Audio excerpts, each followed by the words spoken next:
the place.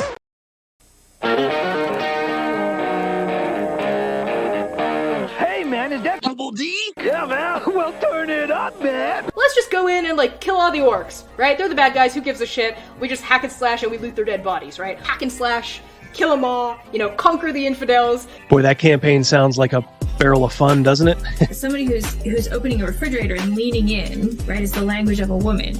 Somebody who's opening the refrigerator and being cut off halfway through that lean is the voice of like a mermaid or a siren, right?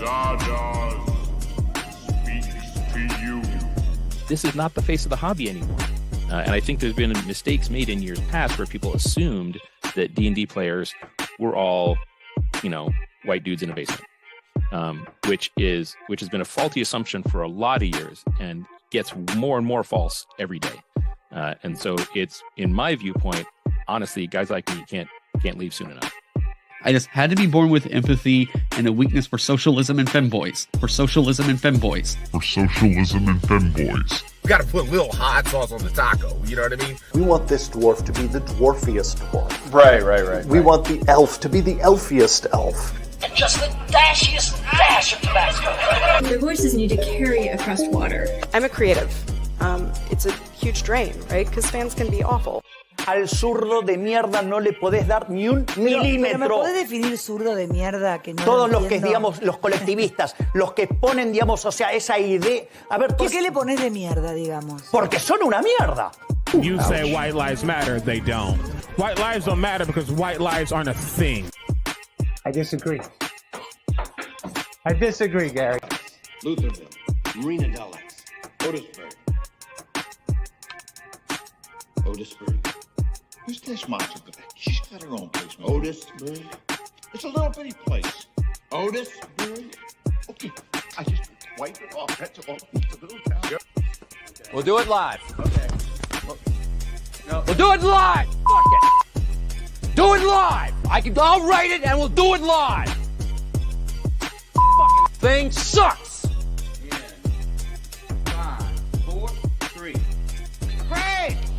Great sandwich. Thank you. I enjoyed having you here. You're a very good co-host. Man, your sinewy muscles are just ripped. And look how your gleaming sweat just comes off your golden body. And the women are just looking the same. And all of them want Double D.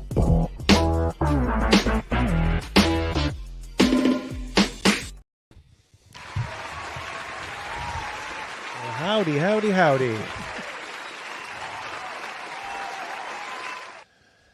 It's a fantastic day in the lair. How you doing, divers out there? Looks like we got a pretty lively chat already. Of course, we got Rogan here. I am here. Hi. How's everybody doing? We got the man himself. We have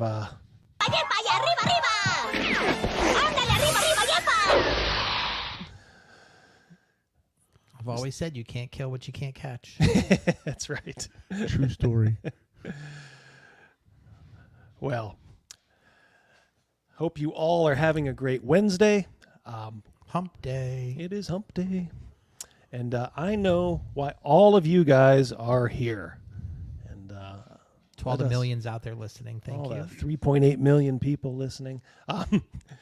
First, I must take the shades off in respect to the man, Sandy Petersen, the legend. How you doing, Sandy? Howdy, I'm doing great. How about you? Just doing peachy, my friend. Just doing peachy. First of all, I want to thank you for agreeing to interview. You've been very kind, and I hope we can have a nice conversation here for a little while. I know the chat's eager and ready to go. One thing, don't be modest here. Are you the kind of guy that people tell you whenever you like try something, you're always pretty good at it? Because you kind of strike me as that kind of guy. I often do well at things I try, but I'm not sure if that's because, I think that might be partly because I only try things that I am attracted to. So if someone says, Sandy, go long, catch this football throw, I will probably suggest that one of my kids do that instead. How are you at picnic games? Cornhole, lawn darts, bocce. You good at that stuff? I'm great because I have 18 grandkids and I have to. There you go. Them You have to Holy figure moly, that stuff out. cool. Yep. Yeah. I had Wow. a feeling that was going to be the answer. Yep. So the range in an age from 20 to 0. Well, congratulations. They're Holy each have cow. their own unique snowflake and what they like to do. Of course, a lot of them know that Grandpa plays. I took off my glasses because it's reflecting and makes me look like I'm glazed in, you know. Because Grandpa does games and they know Grandpa's cool because then they want to play board games with me. So, you know. Yeah. There's some element of that. And because they play a lot of board games, they're more precocious than in games than most grandkids. But the problem is that they're pretty sharp, and so when I try to cheat so that they'll win, they catch me. But they're too naive to realize that I'm cheating so they can win. They say, "No, Grandpa, you made a mistake. You're not supposed to do that." And so then, you know, I'm sort of busted. But when I so I've been doing a kind of a deep dive on a lot of your videos, and you know, we talked a little bit before, and you said you spent, you know, a lot of your formative years in Utah. You know, that's where you got your faith. Yeah, from the age of 7 to about 25. I heard you say in a video you saw a ghost one time. I did. Could you talk about that a little bit? Sure. I was 10 or 11 years old. I don't remember exactly. And me and my friends had been having kind of a ghost craze in the town we lived in. There was an abandoned house right across the street from me, which obviously was haunted. And we'd go in there, and someone said they saw something spooky in the basement. I don't know if they really did, but it was kind of cool. We actually built a little clubhouse in the detached alcove over the garage. You know, like you'd see, like in the Monster Club. You know, but anyway. So one day, after thinking about, I'm sitting at the end of the road, and I have to go home, and it's like a block down the road, then left to get to my house, and it's kind of misty in the air, and there in the middle of the road was this huge white, I'd say like 10 feet high, misty figure of a woman in like a big old skirt, like old-fashioned skirt, and it was flowing, like it was moving towards me, but it didn't move towards me. It just stayed where it was in the mist, like it was formed out of the mist. And it was like the most terrifying thing I'd seen up to that point in my life. And I couldn't go past it to go to my house because it was there, right there in the middle, in the street lights, you know? And I don't know. I don't think it was a hallucination because I don't see why I would have a hallucination when I was 10 years old. My ideas about ghosts had nothing to do with women in big hoop skirts, and you know, so basically I stayed wandering around like back at the other end of the street, unable to go home. I think eventually got home. I really can't remember how I got home. I don't know if I waited until it went away and went past it, or if I went an alternate route home. You know, do you go home and I remember the image really clearly. Do you tell your mom and dad right away, like what's happening? I never told anyone until years later. And so you may argue, well, that's not really a soul of the dead. Well, I don't know if it was a soul of the dead. All I know is that anyone who saw that would call it a thing that could be mistaken for a ghost or is a ghost. So that was a phenomena that could lead to ghost stories. Do you think maybe kind of cosmically that was kind of like a marble that kind of set you maybe on a different path? I mean, that maybe. Well, I mean, I was already reading Lovecraft by that time, so I think I was doomed. Maybe my interest in supernatural was piqued a little more by that. But the main thing it did for me is that it made me not always skeptical of every single ghost story. I'm sure that most of them are still nonsense, but the fact that I saw one means you can see things that are hard to explain.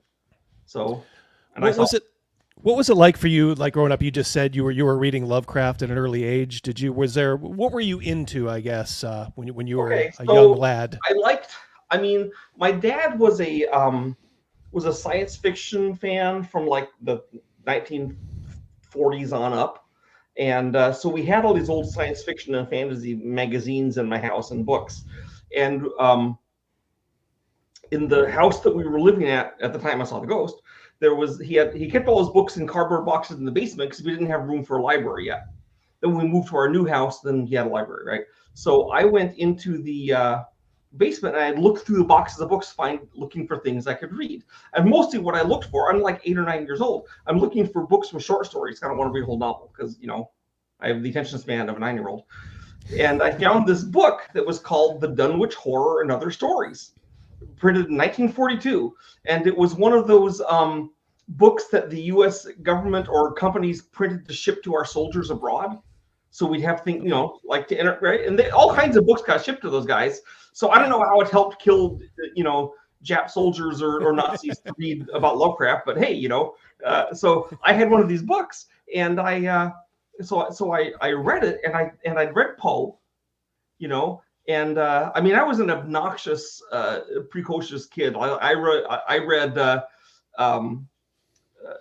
Moby Dick when I was 11, never went and read it again, but I read it once. So I'm reading these stories by Lovecraft. I never read anything like him, and I'd read a lot of stuff.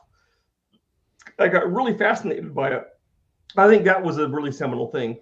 Also, the fact that you couldn't find Lovecraft.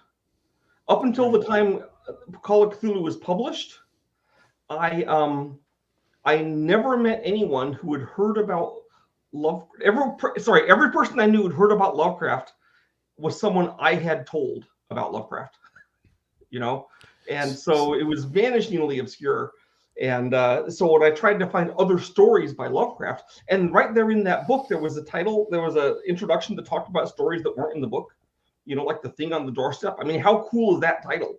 The Thing on the Doorstep. I had no idea what it was about. How evocative, yeah. Yeah, it took me years to finally find that the Lovecraft Arkham Edition books were at our local college library, and I got a library card and went and checked them out. And then a couple years later, library cards. What are those? And they kept junior high kids from checking them out, so I couldn't do it anymore. But then when I was 17, I was on a trip to New York with my dad, and I went to a bookstore because I was that kind of kid, and they had the Ballantine paperbacks of Lovecraft. They'd just come out, and so I got them all, and then I spent my awesome vacation in New York sitting in a hotel room reading Lovecraft. Well, I think it's fair to say that the reason that, I don't want to say most, but a majority of people probably do know about him is because of what you ultimately did with your Lovecraft knowledge, which came later on. But before that happened, there had to come a point in your young life where you probably saw some people pushing around cardboard shits on a map, or rolling dice. What was that like? 8 years old, this seminal year. My dad, who was interested in the Civil War, it's the 100th anniversary of the Civil War, 1963, and Avalon Hill produced the game Gettysburg. And so my dad bought a copy, so I'm looking at this game, and we immediately lost the rules. So all I had were the cardboard shits and the map. Okay, and it was really interesting. Little blue and gray rectangles with unit names on them, and trying to figure out how it worked. And it just fascinated me. I tried to figure out how to make a game of it, and we never could. And I like games. I would sometimes stay in from recess to play Clue or Stratego or something, But of course, board games back then were generally super, super terrible, like Clue or Stratego. But I eventually, when I was 12, I was at a store with my dad, and they had the Avalon Hill games, which I bought. And then me and my friends would play these constantly. And when I was first year of college is when D&D came out, and we borrowed a copy from a teacher that owned one. Eventually, we got our own copy. It was really expensive. It was like $10. That was a lot of money back in 1974. For sure. And especially if you're a poor college kid that doesn't have a job. What did you when you kind of saw D&D? Did you was that kind of, I guess, the revelation that it was for a lot of people? This is totally different. Well, my friend was trying to explain it to me, and he made it sound super retarded and lame, and so I didn't want to try it. And he got it, and we tried it, and he'd made this dungeon. and we played it. And then I said, "Oh yeah, this is cool." And then we played that all through college, you know. What we do, we play D&D, and then other games that come out, Traveler, The Fantasy Trip, you know, other things, and we'd play one of those. And usually we play about 50% D&D, 50% the other game, until gradually we just went back to D&D. But then in 1978, RuneQuest came out, and we started off the same way, half D&D, half RuneQuest. But then by the end of the year, D&D had withered away. We were only playing RuneQuest, and then I started doing things with D&D, with RuneQuest, and I wrote stuff and sent it to. My friend got me to talk to Greg Stafford at Chaosium, and they actually published a book of monsters I'd done, which was the first publication of Lovecraft monsters for any game, because I had a section that were Lovecraft monsters. And then we're not talking are we talking the field guide? We were talking the bestiary, Sandy Peter, the RuneQuest bestiary, in which a pamphlet so great that they misspelled the name RuneQuest on the front cover. You gotta love those early. I like that a lot. So, but then they wanted me to do. Then basically they got me to do the Call of Cthulhu role playing game, and at the H.P. Lovecraft Film Fest in Portland, Oregon, of all places, they gave me an award for like greatness in Lovecraft. It's this foot high image of Lovecraft. And what they said was that the reason Lovecraft is famous now is partly because I did Call of Cthulhu, and all the gaming nerds would do. Even if you haven't played Call of Cthulhu, if you play role playing games for any length of time, you've heard about Call of Cthulhu. You know, indie players have all heard about it. And then in 1985. Stuart Gordon comes out with Reanimator, and so Lovecraft starts going out through the film geeks, right? And through those two directions, it eventually filled up all of the the social world, and everyone knows about Lovecraft. But I did it before Sam Raimi, so not Sam Raimi, Stuart Gordon.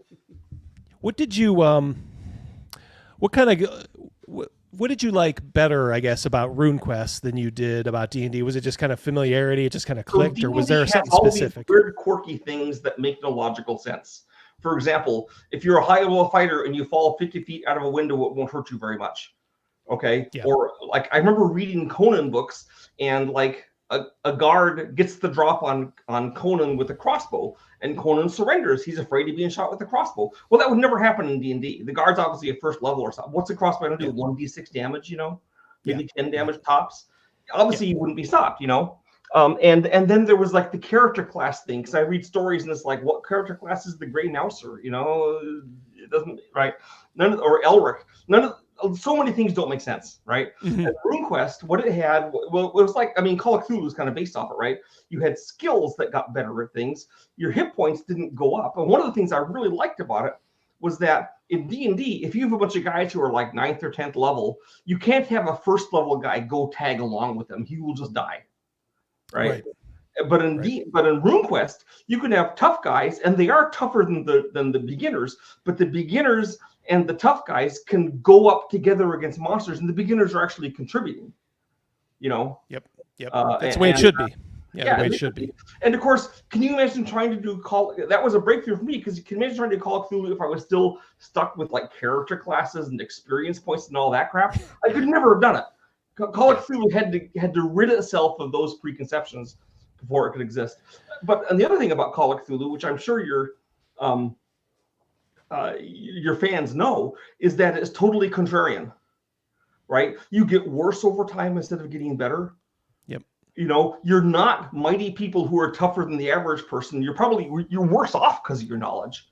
You know, your big reward is a book that melts your brain by looking at the pictures. You know, it's. Why?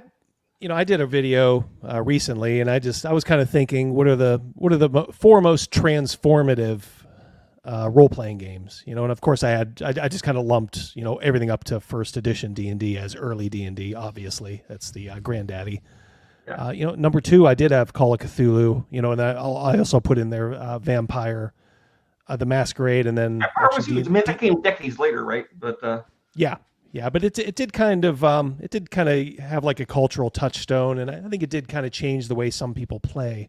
I think so. It was a more interactive game where you're chatting with other people, instead of just doing the quest. Which is why there's so many vampire live action role playing sessions, because most of what you want to do is dress up and strut around like a vampire and not actually play the game.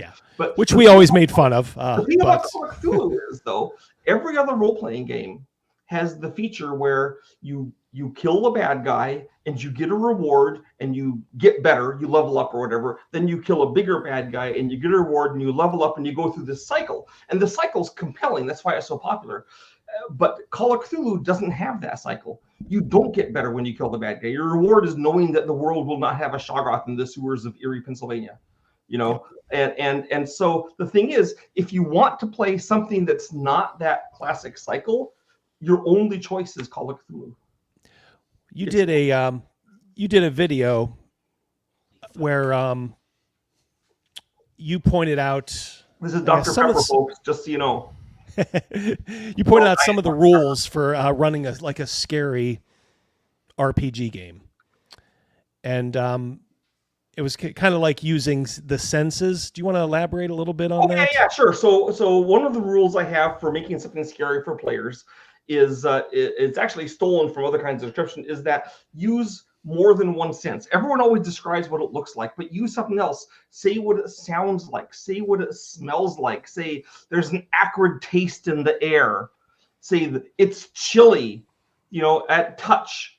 Your eyes burn. You can use any of the and the more senses you don't just sit there and go through all 5 senses for everything you see, but the more senses you use, the more real the thing, whatever you're trying to do, will do for you. Also, it's a fun exercise to say, okay, I'm going to have a monster creeping into the next room, and I'm going to try to indicate it to the players without describing it visually. Just do and it's surprisingly effective. You did some kind of a companion piece. I think this was kind of rules for ghosts, as I think you put it. There were 3 rules for ghosts. Yes, actually Lovecraft followed based on one of his favorite authors. Them, but they're originally from Montague Rhodes James, who wrote the best ghost stories ever. He was Lovecraft's favorite ghost story writer, and his rules were: first, the ghost has to be malign. Don't have a friendly ghost. He never had a ghost that just wanted to give you the treasure. It may have ever, right? So that's not usually a problem with Call of Cthulhu. Like, the bad guys are malign, but I've seen people try to have like the fungi from Gygax or the Yithians or something be sort of good guys. It's But if you look at how they're actually described in Lovecraft, they're not. Like, the Yithians survive by genociding entire species. So, like, how can they be good guys, right? Right. So anyway, first they got to be malign. Second, you can't use. Don't use jargon. For James, he meant like psychic jargon, like vibrations or whatever. For me, I try to avoid game jargon. So instead of talking in terms of hit points, I would focus on what is happening. The werewolf bites, like, fastens his fangs in your shoulder, and then, say take 8 damage or whatever. But it focuses on, I got a wound on my shoulder. And the players might be doing things in the game. I'm trying to climb the ladder, and you're slowed because your shoulder's been bit. You can play off that, make it seem more real. And the third rule is set the horror in a place that the players can reasonably imagine themselves to be. Okay, so not in a haunted castle in Romania necessarily. A really good example of this, I think, is actually the movie Alien, which has this terrifying Lovecraftian horror on a spaceship. But the thing is, it's not like a Star Trek spaceship or Star Wars. It's like this old, junky, crappy spaceship with internal condensation that had chains hanging. It's the kind of spaceship that I'd be stuck on if I was in a spaceship, And you have the guys bitching about their pay. It seems like a very realistic, modern like a spaceship. And so it makes it easy to be scared by the alien. If you had that same monster aboard the Enterprise, it would not have been as scary. Yeah. And I'm saying this is a big fan of the Enterprise, but it's not a horror story oriented thing. That's because the Enterprise is well lit.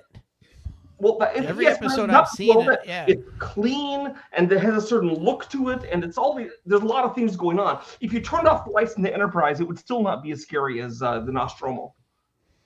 Yeah, for sure.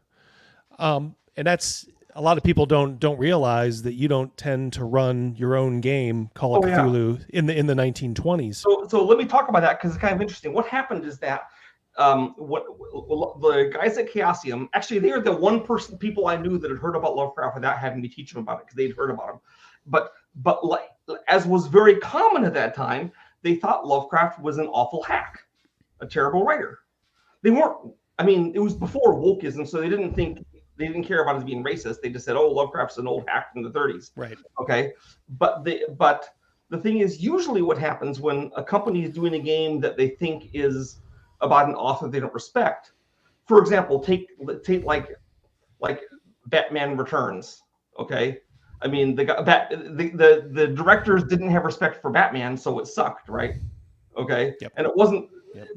But with Chaosium, they were smart enough to say, we don't respect Lovecraft. Sandy loves Lovecraft, so he'll do a good job, so we're not going to mess up with it. Okay, we'll let him do it. They never told me they didn't respect Lovecraft until years later when they actually started to like him. And then they said, we have to have something to hang our hats on, something that keeps us interested in this game. And what they picked was the 1920s environment. Okay. Because 1920s are cool, right? And so they well, I mean, the 1920s are cool. Who doesn't like snap brim hats and prohibition and flappers, right? Everyone, right? It's so well associated though right now. I wonder, are the 1920s cool in this regard just because that's where it was set? I mean, it was almost like chicken versus the egg. But even when I was developing it, I almost never ran it in the 1920s. Or if I did, I didn't use the 1920s aspects. I said, well, they have cars and they have guns and they have telephones, so who cares, right? Because to me, the important thing was the horror, not the environment. And I think while you can make something scary in the 1920s or the 1890s or the 1950s, I think it's easier to make it scary for players if it's somewhere they could be, like in the modern times. So I almost that's what Matthew here is saying. If you can see that chat, yeah. What happens if you run the setting in the 2020s? That's what I do. I run my games in the 2020s. Well, I mean, years ago I run it in the 2010s. You know, sometimes I'll do a game set in a specific time period. So I have a game I run for conventions which is set in 1946 Japan during the American occupation, but it's designed for that time period and place. It's kind of about Japanese war crimes and the chochos and. You know. Oh, yeah. I seem to remember I think it's over on my shelf. It was a collection of adventures called Cthulhu Now, but I think that might have come out. That was my initiative to make that. Oh, was it? Okay. In the late 80s. I think one of the authors came from our neck of the woods, and I ran into him, and he's like, "Oh yeah, I got this adventure in here," and we know it because he put in as part of it a shady TV lawyer that's still around and up and kicking. So I'm like, I can see now. Yeah. I didn't write any adventures in it. I just was the force beyond Chaosium doing it. You know, so I'm thankful to your friend for having written that scenario for Cthulhu Now. Yeah. That was what I wanted to do. And I don't know if you've seen my product, Sandy's Abominations. Not my product. Chaosium released it. I don't believe so. So it's a collection of scenarios. It was printed a few years ago. It's a collection of scenarios that I play at conventions. Okay, so I go to conventions, they make me play a scenario, right? That's part of the fee of me going to them flying me in. So because it's a one-time only, it's hey, John Edgar read Hotel Hell. It's always super gory and because everyone wants to be killed by Sandy Petersen. So it's a really violent. There's only one night to do it. So it's and everyone has new characters. No one cares if they die really, and so they're always and they have to have a lot of unusual stuff going on, and so Sands Abominations is like I took some of these that I run so many times at conventions that I can't really run them anymore at conventions because they're getting too well known. I put them into Petersen's Abominations, and you can try them out. Hotel Hell was especially great because I did it in 2006. I remember exactly at a convention in Germany. What happened is that the convention guy said, you have to run a game for us for the convention people. I said, I don't want to. And they said, but you gotta. So I had to spend the Sunday afternoon putting together a convention adventure for Monday. And Monday was June 6th. Okay, so the adventure, I realized, hey, it's June 6th, 6606. I said, okay, it's going to be the end of the world. It's 666. And I didn't tell them, and they worked it out as the game's going on. And I pretty much stole the plot from the movie The Beyond, but you'll see it if you play it in the Hotel Hell. But there's the undead coming back and all these terrible things. And then of course, it was really great when I ran it on 666 because all the players. It was a 12-player game, which is just a nightmare to run. But oh God, yeah. But they dug it. So. Well, I will definitely check out that. I know one of your I think you worked on this. You might have written it whole cloth, and it's one of my favorite adventures of all time. Shadows of Yog-Sothoth. Yes. So what happened is we wanted to have a campaign. We were one of the first companies to do campaigns for role-playing games. D&D wasn't doing them, So we started doing them, and they wanted to do one for Call of Cthulhu. So what I did was I took a bunch of scenarios that had been submitted, because the very first thing that happened as soon as Call of Cthulhu went out there is people started sending the scenarios like crazy because they loved the game so much. So I took some of the scenarios and I added several of my own. I forget how many of them are mine. I think there's 9 scenarios and like 4 or 3 or something of them are mine.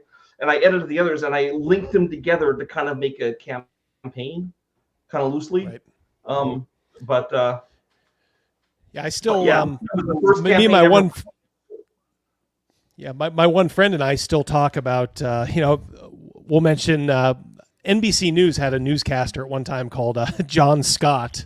So we would always joke for a lot because one of the main villains in Shadows is named Yog-Sothoth. The adventure with John Scott. Carl Stanford and John Scott wasn't written by me. It was written by my boyhood friend who lived next door, who always called me Stanford.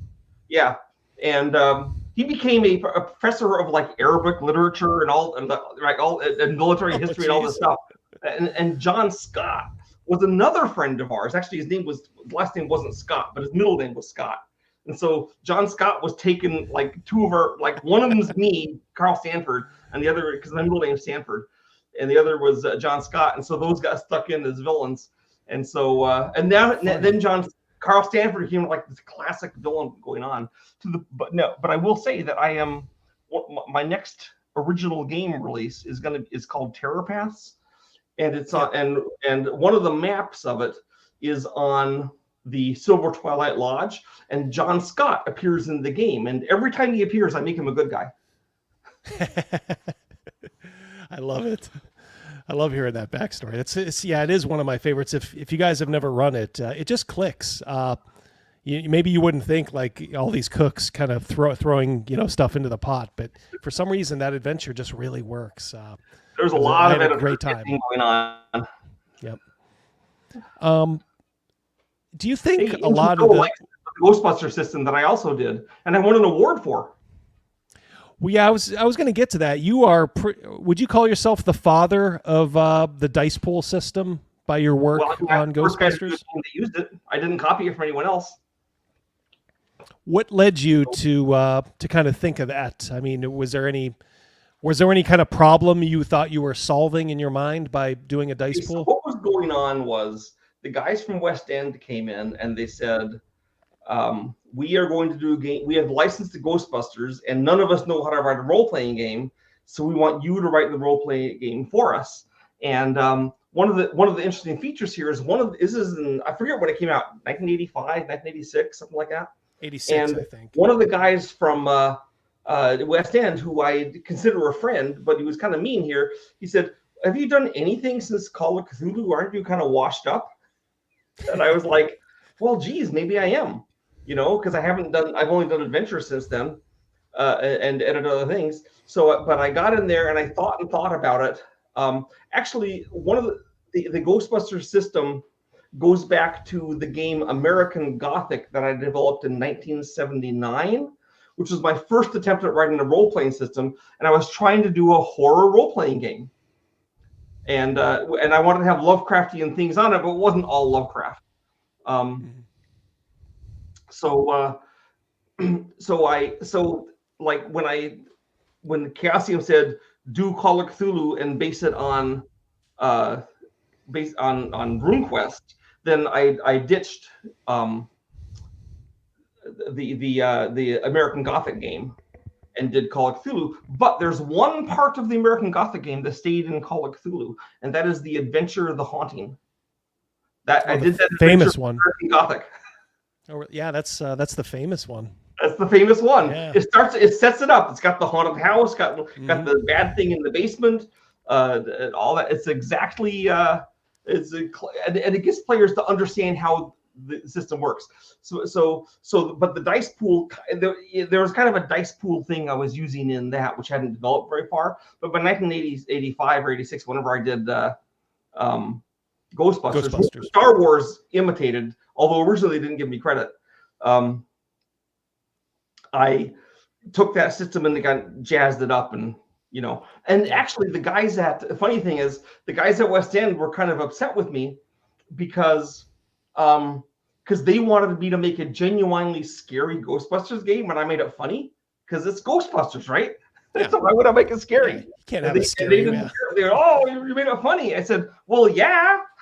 Who wants to play Ghostbusters and be creeped out by But well, I had never played it in its time, but I run a Halloween one shot every year. I have a long running Birthright D&D campaign, but I will break it every year around Halloween to do a one shot, and I usually stick to the traditional horror. But a couple of years ago, I started things out, thinking like, oh yeah, this is going to be a traditional, Gothic horror, and then I had old Slimer make an appearance, and we were often running, doing a Ghostbusters one shot. I really like the system. I can see why it's so well thought of. If you guys haven't had a chance to play it, please do. I mean, Ghostbusters dice pool system was used in Star Wars. It was used. One guy mentioned the Zorro. Yeah, it was used in the Zorro game, in another Musketeer game, I think, a Pirates game. It was all over the place, Yep. But yeah, there's all kinds of. It's a super flexible system. Probably actually much more flexible than the Call of Cthulhu system, but it's harder to make scary than the Call of Cthulhu system. I could see that. Why do you think Cthulhu has had such legs over the years? Why has it had such staying power? The game? Mm-hmm. I think it's because it's contrarian, because it does everything different from other role-playing games. Like I said earlier, if you want to play a game where you kill a monster and get better, you can play literally every other role-playing game. But if you want to play a game where instead of combat, you're researching stuff on the internet, or you're looking up old books, or you're copying names off tombstones and doing research, then and using your brain, it's Call of Cthulhu is what you got, Combat in Call of Cthulhu is usually a bunch of guys running down a hall screaming while something chases them, right? Oh, for sure. To me, it was just such a like who had the original idea? I guess. Well, I'll tell you what. Before that, let's talk about Call of Cthulhu in Japan here for a second. This snake oil go ahead. Yeah. So here's what I found out from Chaosium, and I also learned this in 2019. So Call of Cthulhu is big in Japan, and I don't mean usually when someone says they're big in Japan, it means they're little everywhere else. But in Japan, a majority of the people that play role-playing games are playing Call of Cthulhu. It's bigger than D&D, bigger than Pathfinder, bigger than anything else. It's the biggest role-playing system. Okay, and in addition, it's mostly women. Wow. Like 67. Now, Call of Cthulhu, even in America, has typically more women in the session than D&D does. I think because it's less testosterone fueled, So like typical D&D session is like there's a bunch of dudes and then one guy's girlfriend or something, right? But in Call of Cthulhu, it's often 25, 30%. I know of some games, some campaigns that are all women, that's rare. But in Japan, because they get into, because I think in America and other places, Dungeons and Dragons is the great filter that filters out people before they get to Call of Cthulhu. So a lot of women don't make it to Call of Cthulhu because they get stopped by D&D because it wasn't their thing or whatever reason, But in Japan, the first thing is Call of Cthulhu. Women like scary stories, right? So they go right in. But it's so big in Japan that the Chaosium tells me that there's more copies sold in Japan than everywhere else in the world put together. And it's not even America. Even America. Okay, wow. So the average player of my game Call of Cthulhu is an 18 to 35-year-old Japanese woman. I went to this convention in Japan, and they had all these. One of the things they did that's smart is they have open license for Call of Cthulhu in Japan, so anyone can do an adventure. So there was like hundreds of people selling their little Call of Cthulhu adventures in Japanese, and like 70% of them were women.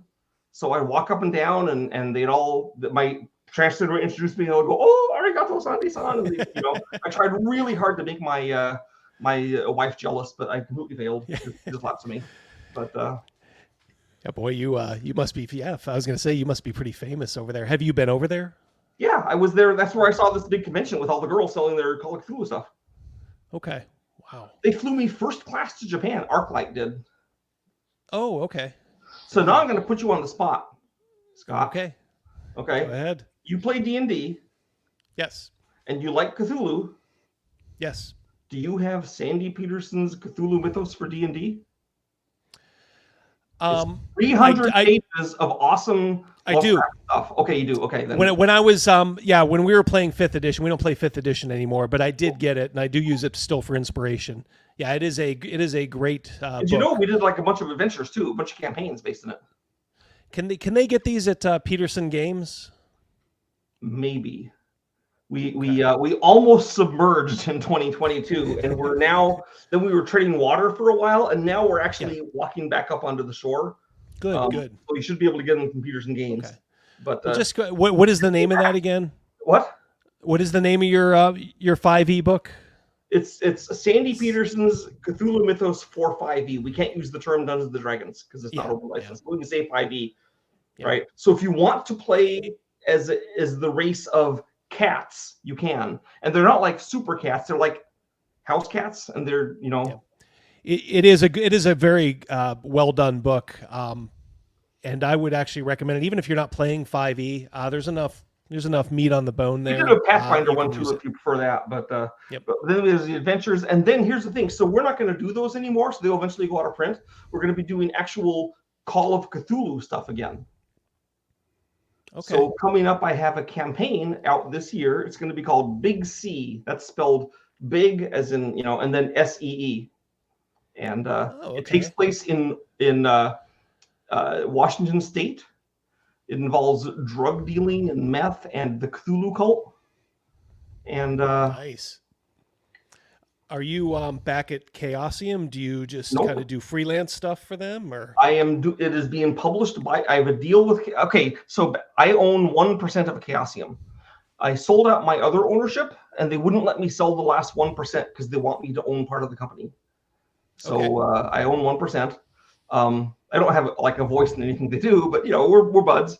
And and part of the deal was that I have the license to do Call of Cthulhu official products, and the board game Terror Pass that I referenced earlier is like an official Call of Cthulhu board game.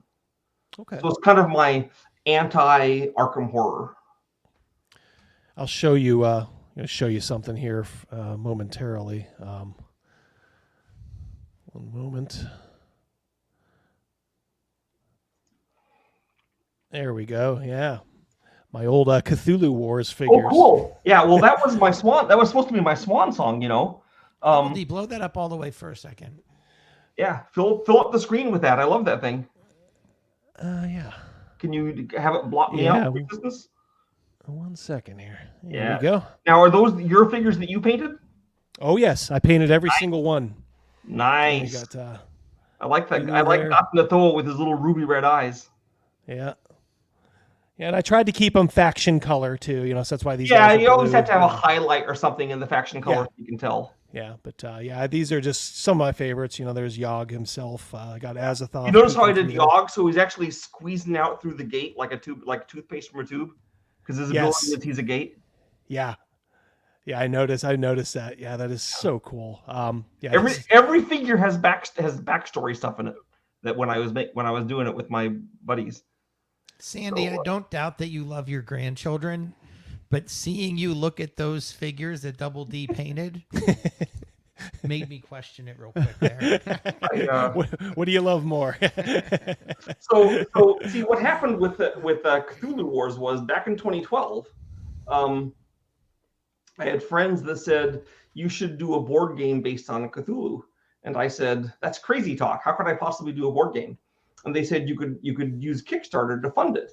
And I said, but you know how? Anyway, they talked me into it. So I did a Kickstarter for Cthulhu Wars, and I'll tell you this: that of all the games I've designed, this might have been the one that flowed the smoothest and fastest in design. Like I was working on it for a short time, and then I played it with a friend of mine whom I really respect, and the friend says, how long have you been working on this, Sandy? And I didn't want to admit it had been 10 days, so I said a couple months. And then he said, it seems really polished. So I was like, woohoo! I like that. It's a great game. My wife is an avid board gamer, and she's always saying like, when are we going to play Cthulhu Wars? When are we going to play Cthulhu Wars again? It's a great game, you know. I say that because people have told me. But what happened is that at that time, I was in financial straits, and I'd taken a job to go work in India, in Hyderabad, and be like the fun budsman for an iPhone company that was doing games. And it was a good job. It was 6-figure salary, my own driver, my own apartment, ownership of a little bit of the company. It was a really good gig. And I said, well, I'll do this game, call it Cthulhu Wars, and it'll be the last Cthulhu game I ever do. So I'll make it the best. Everything I ever wanted to do. So I'll make it very personal, just things I like. So great big figures of monsters and tentacles. Like I wanted to have a Cthulhu figure ever since I was 8 years old and read the story Call of Cthulhu, you know. Now I'm going to have one. And then it'll make like $250,000, maybe $300,000, and I can use that to help fund myself while I'm in Hyderabad. And instead, it went over $1 million. And I called the Indians and said, sorry, I got to stay here and manage this and see what happens. And then now we have Cthulhu Wars, which people like because it's asymmetrical. It was, it was a phenomenon, and I think that's why it's so popular is the asymmetry. I'm a big believer in that. Even in role playing games, I don't think things should be balanced. No. What people tell me is that they feel when they're playing Cthulhu Wars that they have everything they need to be totally broken and rule the world and kill everyone if they can just get their ducks in a row. Nothing can stop them. And they're right. It's just that everyone else is trying to get their ducks in a row first. Exactly. You know? But everyone has something broken that seems broken about them. Yeah. And that's the fun.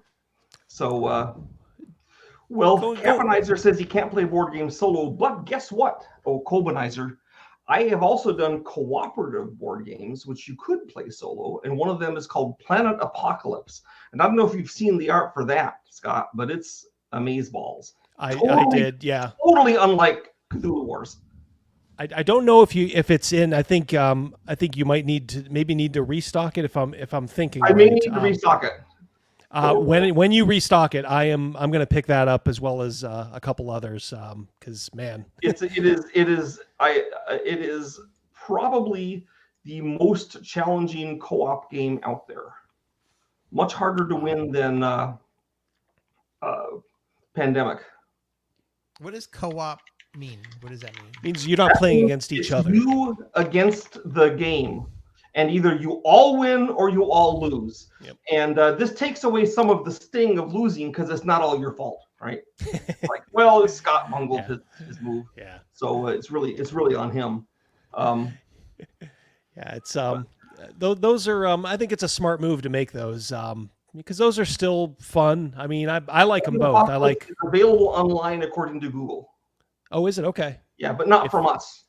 From other sources. Gotcha. Okay. Yeah, I was looking at your site. I would obviously prefer to buy it. It's coming back in print, but everything's taking time. COVID really hurt us, and the reason it hurt us is not because what happened is that COVID hits us, and we kept all of our people on staff making game products.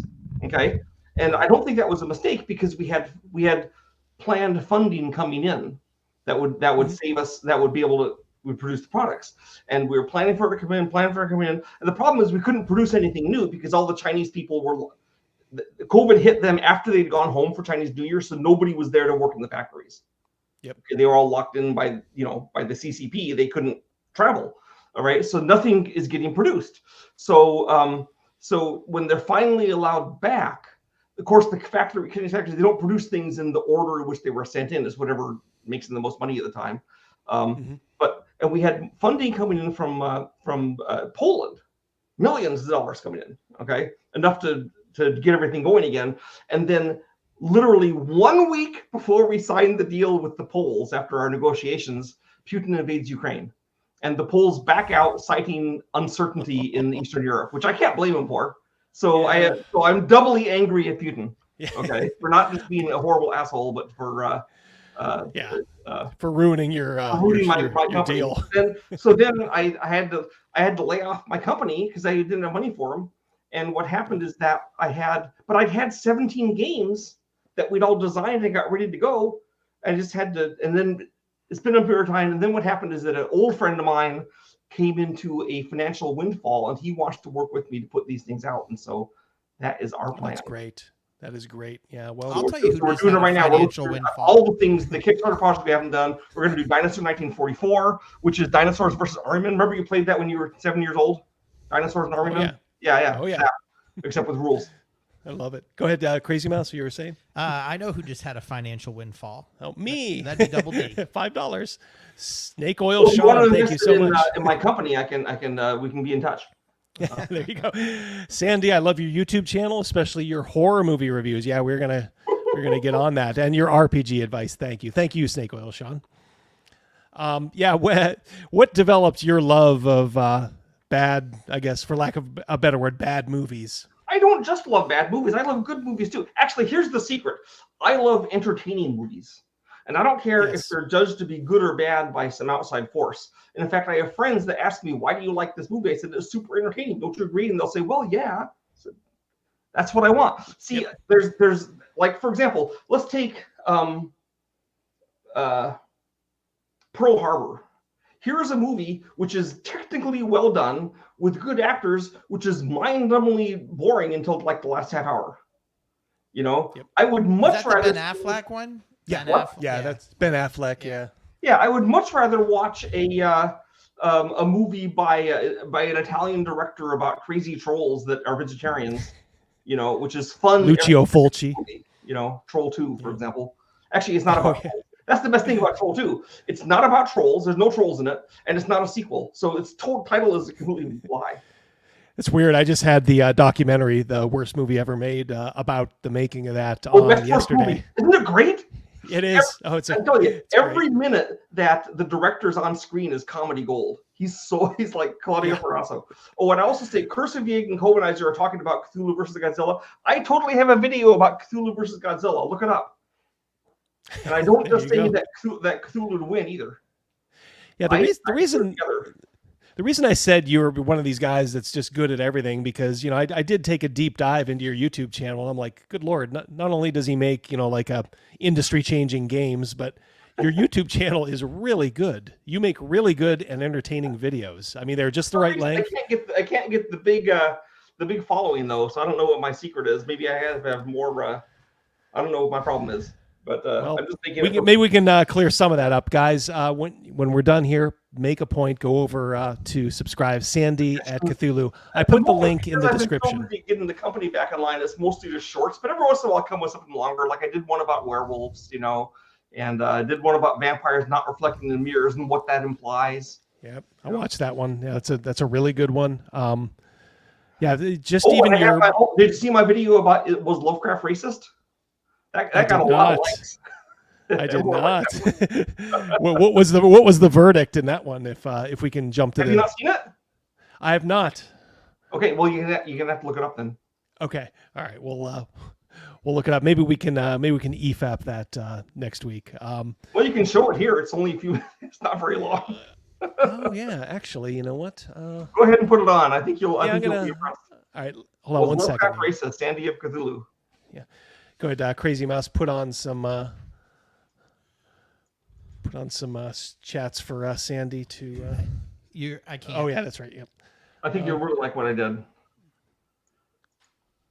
All right. Was Lovecraft all right? Was Lovecraft racist? Yeah, you have good DM advice too. Yes, I try to. It's really. I talk about game design. I talk about science fiction. I talk about monsters in movies. I do a lot of Lovecraft stuff, and movie stuff is probably more than half my stuff. All right, so here, you don't have to watch the whole thing. You just watch the first 30 seconds or so, and it gives you, you'll understand. All right, here we go. Turn the sound up.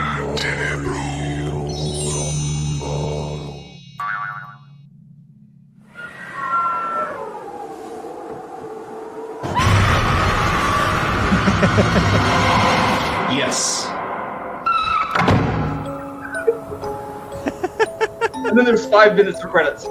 That's the whole thing. Well, it's like it's a different time. Go through some long, convoluted explanation of why. It's like, sure, okay. Now let's get on to enjoying the stories. You know. Exactly. It's like just because he is or was doesn't mean you can't enjoy everything else he did. Vote for Lovecraft's political candidates in order to like the stories. Yeah. Yeah. Exactly. I mean, it's 60 years of watching Hollywood movies has taught me that. Now, did you also worked on the Elric game and Stormbringer maybe? That was not primarily me, but I did do some work on it. Also, the Hawkmoon game, which we did later on. Oh, okay. Yeah, I keep forgetting about that one. And I also was a co-author on the ElfQuest game, and I helped with the original Arkham Horror game. Though the later version done by Fantasy Flight had none of me in it, which is fine. It was a great game. And then, of course, I did video games for 28 years. And I was gonna ask at some point you had I don't know if you had enough of RPGs. You eventually went over to the video game side. Before we get there, let's get this. RPGs. It was that I was tired of the income I was getting from RPGs. I had 4 kids. And I lived in a 2-bedroom apartment in California, and it was a nightmare. Jeff from Denkar asks for $5. Thank you, Jeff from. What some of your favorite game systems are outside of the ones you worked on? I assume you're talking about if you're talking about role-playing game systems. I believe so. Yeah. Okay, because there's lots of board game systems I really liked. One of the role-playing game systems I really liked was the game for it was a Roger Zelazny universe where everyone was like these super beings. They could do anything and they could travel to different universes. And they had this deal where you'd bid on, I'm going to be the strongest person in the world, in the universe. And then you were the strongest person. The other guys, their bid would be second strongest, third strongest, and they'd rank and you were ranked by, I'm the smartest person in the world. I'm the most charismatic in the world. I'm the best shot in the world. And they would all write. And that was a really interesting system, I thought. I liked it a lot. So there's that. All right, so and thank you, Jeff. From you were saying it was mainly financial circumstances that caused you to go over to video games. Okay, we would literally go sit in the warehouse, and then all the other guys would pull out a big old hooter and suck on it while they're making business. They'd pass it around. They'd always pass it to me, and I would always send it on. I didn't, I got plenty of secondhand smoke, but at least I wasn't getting firsthand. And that's how they made business decisions. So you can imagine how that turned out for the company eventually, but Amber Diceless, that's what the game was. Dirty old Ragnar knows. Right there. Amber Diceless, that's the game. I thought that was a brilliant system. Yep. I also quite like the Rhesus system, which is a little bit like my dice pool system. But you can use it to play almost any kind of character. Rhesus spelled R-I-S-U-S. Okay. And I also really like the, I'm not sure if it's a role-playing game exactly, but there is a Baron,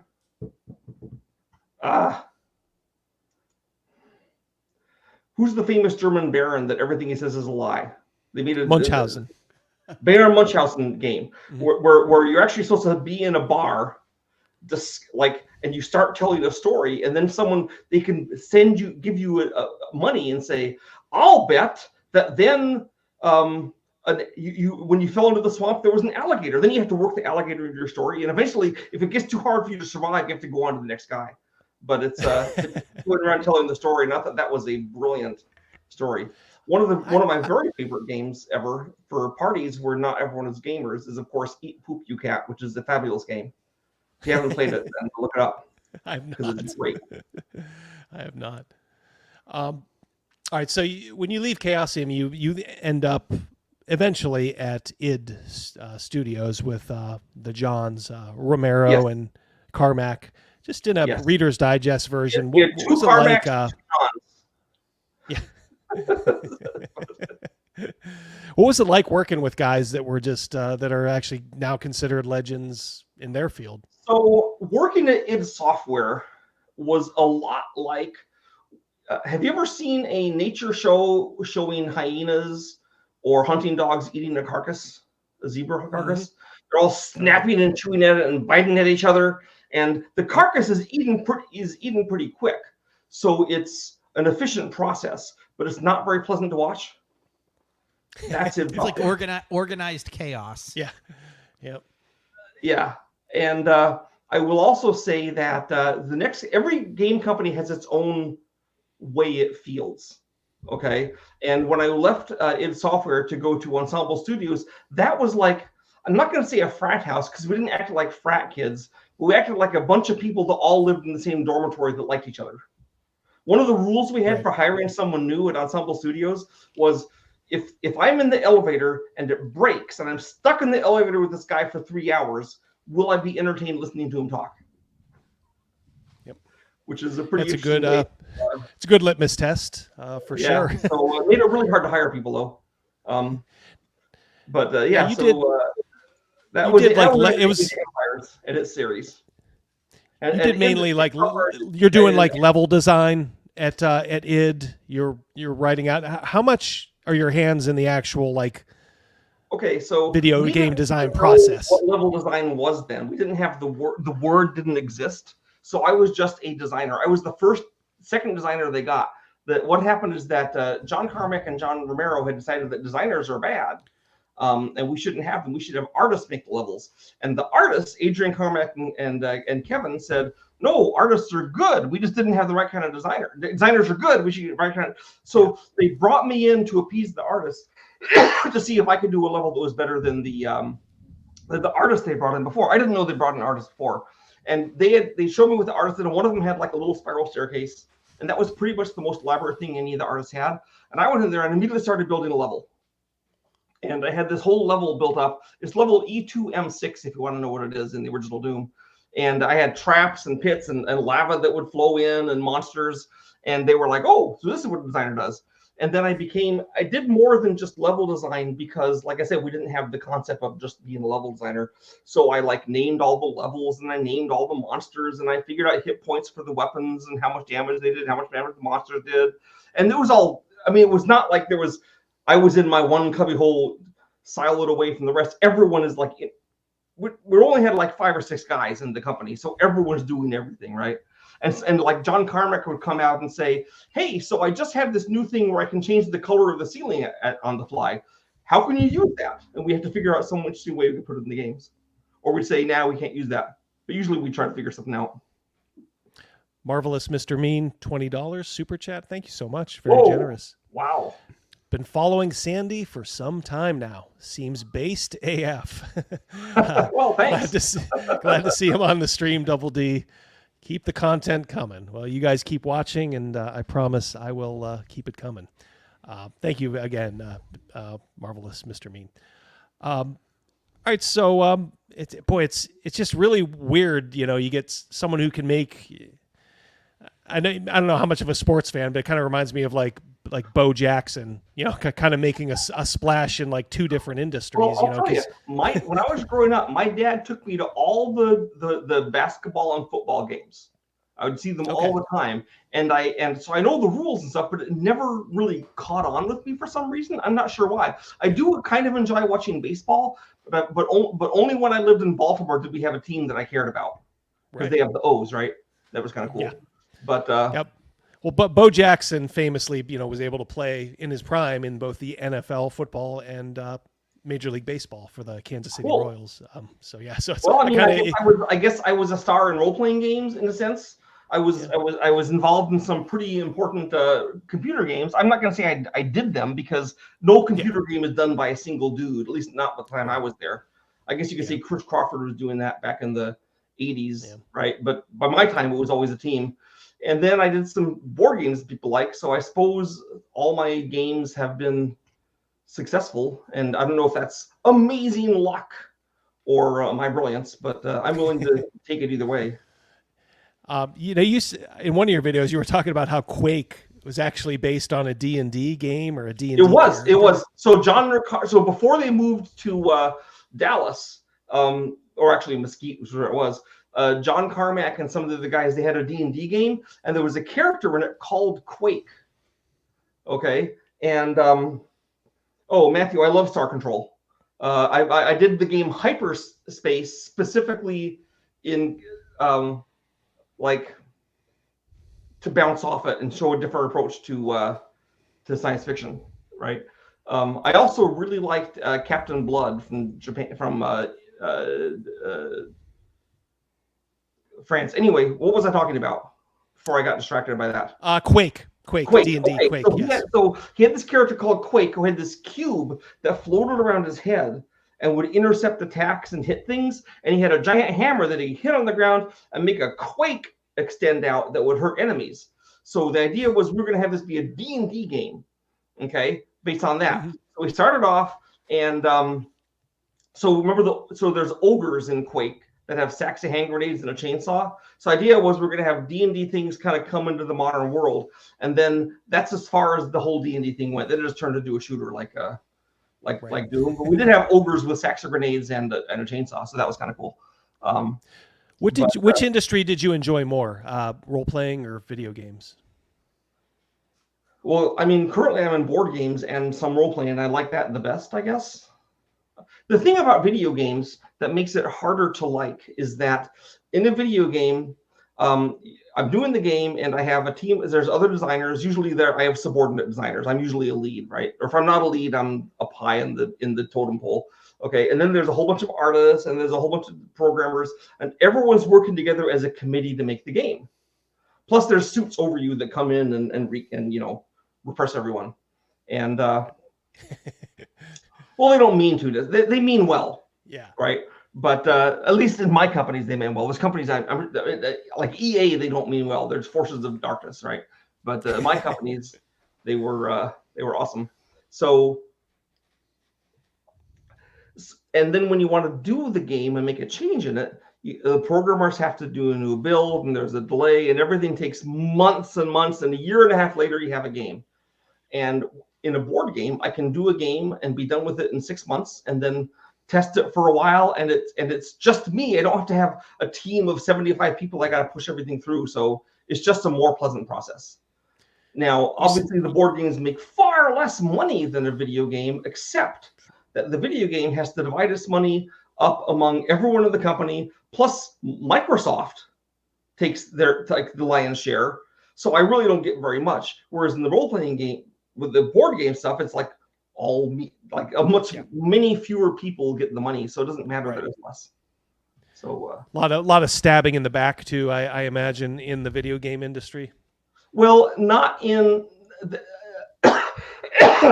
at Microprose, where I first worked, there was no stabbing in the back until we hired the vice president from hell, who shall go unnamed, and then he started ruining everything. And then at id Software, there was no stabbing in the back, and we got along fine until we hired the person that I call Snake, because he was one. I mean, you know, not like snake oil, not snake oil, Sean. No. It's like limbless, cold-blooded, bites you and gives you poison, that kind of snake. And then at Ensemble Studios, we never had the bad guys come in. It was good until the end. We were finally like Ensemble Studios met its end when Don Matrick killed us from outside. So, which was a foolish move for Microsoft shareholders, because we'd never sold less than 1 million copies of anything we did. Jeez. So, Laren Jaco here is Call of Cthulhu's greatest hero, Old Man Henderson. Yep, there you go. I don't know who that is. Is this someone from the olden days? Is that that's got to be from what scenario is that from? Is that 4chan or something? I don't know. All right, Laren Jaco. Let us in. Let us us in. Yeah. I thought it was what are we doing? Trail of Cthulhu. Not Call of Cthulhu. Trail of Cthulhu is after my time. What is your thoughts on Trail of Cthulhu? Do you have you ever played it or read it? Let me put it this way. So I actually designed Call of Cthulhu, right? So that's essentially my house rules. So why would I not just play that? Yeah. Kind of what I figured. I didn't know if you had kind of gotten it. There's been improvements made in the newest edition. I think it's 7th edition now, that are kind of interesting. So I've adopted some of those. Yep. Yeah, Trail of Cthulhu has some interesting stuff in it, but gun to head, I'm always going back to the original just because it's so darn easy to run. It's so easy for like a novice just coming in. Oh, I have a certain percentage chance to hit. It's so easy to grasp. You don't have to be told what a private eye is. You don't have to be told that magic is something really unusual to see in the modern world. You know, everything's clear to you. You play D&D and it's like, there's a carrion crawler. What's that? It paralyzes you with a touch. That sounds bad. You know, I mean, there's a lot of things you don't know, but in Call of Cthulhu, you know, it's all stuff you can know. Usually you don't have random monsters. You have some specific thing that's, like if you're playing The Haunting, it's that dude in the basement, right? Yes. Yep. What are your thoughts on Gary Gygax and Dave Arneson? I imagine you ran across them at times. I did. I like Dave Arneson a lot. We got along really well. I met him several times in California. He ran games for me. He loved Call of Cthulhu, but he didn't write anything for it. But you know, he had other things. His one of his proudest achievements was he had this T-shirt that said co-designer of Dungeons and Dragons that he wore at conventions. Like, so I remember those times. Wear that T-shirt, you know. And Gary would be bitching about it on the EN World forums. Right. So I mean, basically, what was going on is that you had Dave Arneson running what became Dungeons and Dragons, okay? Yeah. And everything was done in his head behind the screen. And then Gary Gygax took the stuff Arneson had done and codified it. And I'm not dismissing what Gygax did. It's absolutely necessary. We could never have published what Arneson had. But Gygax gave it rules and structure so it could exist. It was kind of like the relationship that I had with Greg Stafford, where Greg Stafford was this fount of ideas, and I was always trying to make things work to be fun for players, to make sense. Yeah, you need both. We work really well that way. Yeah, and you really do need both. Yeah. Yes, I only met Gygax once, and it was after he'd been kicked out of TSR, so he was kind of a bitter old man, and it was kind of so we're at a panel. And there's me and some other guys and Gary Gygax at the panel. And one of the questions we're asked is, like, what other ideas do you steal from other games? So I say, well, of course I steal stuff all the time, right? That's how you make games better. And then Gygax sits there and has the barefaced gall to say, I never read other people's games. I don't want to taint my own creative genius. And in the first place, I know that, like, everyone there knew that was a lie, because of course he looks at other people's games, and he should, right? Yeah. And I think he was just trying to establish himself as an important designer, you know, because he's been kicked out of TSR. So I kind of don't blame him, but it was a pretty staggering thing to say. So yeah, he was probably pretty vulnerable at that time. So yeah, like I don't blame him for it, but. So Arneson was Hall and Gygax was Oates. That is a pretty good description, yeah. And Charles Anderson, if you have seen The Giant Claw, then you are my pal, because The Giant Claw is the world's greatest giant monster movie. My favorite scene in it is where they throw the heroes laying on the ground, and it's supposed to be a plane crash. So off stage they throw some burning wreckage next to him to show the explosion, and they almost hit him, and you see the actor get up to go punch someone, and then they cut away because he was mad. So that was awesome. Do you host like your own kind of bad movie nights for your buddies? Twice a year. Do you want to come to one? If I'm ever in Texas, I'll. Well, here's the deal. We're doing one this year in the week of the eclipse. Oh, really? Yes. Nice. And we're going to be showing all kinds. We're going to show Told Todd Slaughter movies. People stay at my house. You probably can't. You probably have to stay at my house if you can, because we don't have. Because everyone's in town for the eclipse. We do it twice a year. In the evening, in the fall, we call it Tyrannosaurus Fest. and it always ends with a Tyrannosaurus movie. Then in the spring, it's called Tween Fest because it's in between the Tyrannosaurus Fest, and it's got and it always ends with a Texas movie. Oh, nice. Are you a direct path on the Eclipse? Yes.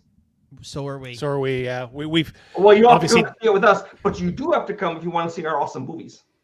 Oh yeah, yeah. Well, like I said, if I'm ever down that way, I'm gonna take you up on that. Start at 10 o'clock in the morning, and we go till midnight with movies. We take a break in the afternoon to go eat, and then some of the movies are good, not very often. Some of them are bad, but they always are entertaining. That's what you said. I was just about to say, but if they entertain, then it's eye of the beholder. We used to have a guy come that put on artsy movies that everyone hated. And he doesn't come anymore. So like the Apollo, they yanked him with that hook. They swept him off the stage. Played him off. Patrick Demo, member for 1 month. Thank you so much. Thank you Patrick. and all the other. Yep. Thank you, Patrick. As a game designer working on proof of concept for a 3E version of the Ghostbusters RPG. My Grail project. Does the father of the original have any advice? Any advice for that, or even just in general? If you were a game designer now, advice for game design, and the reason is that game design is a field where you can be good at it a lot of different ways. You know, there's not just one true way to do game design.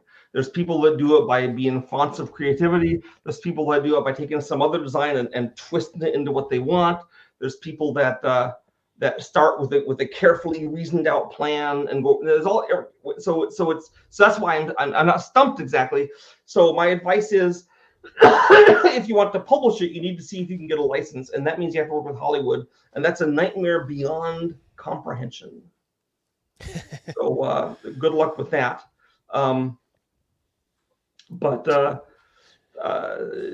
Hey,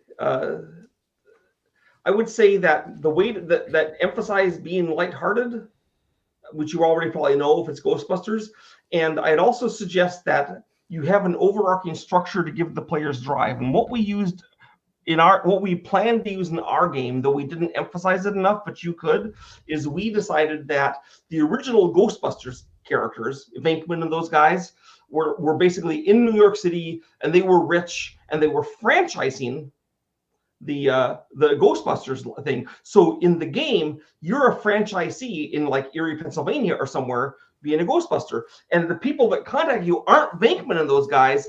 It's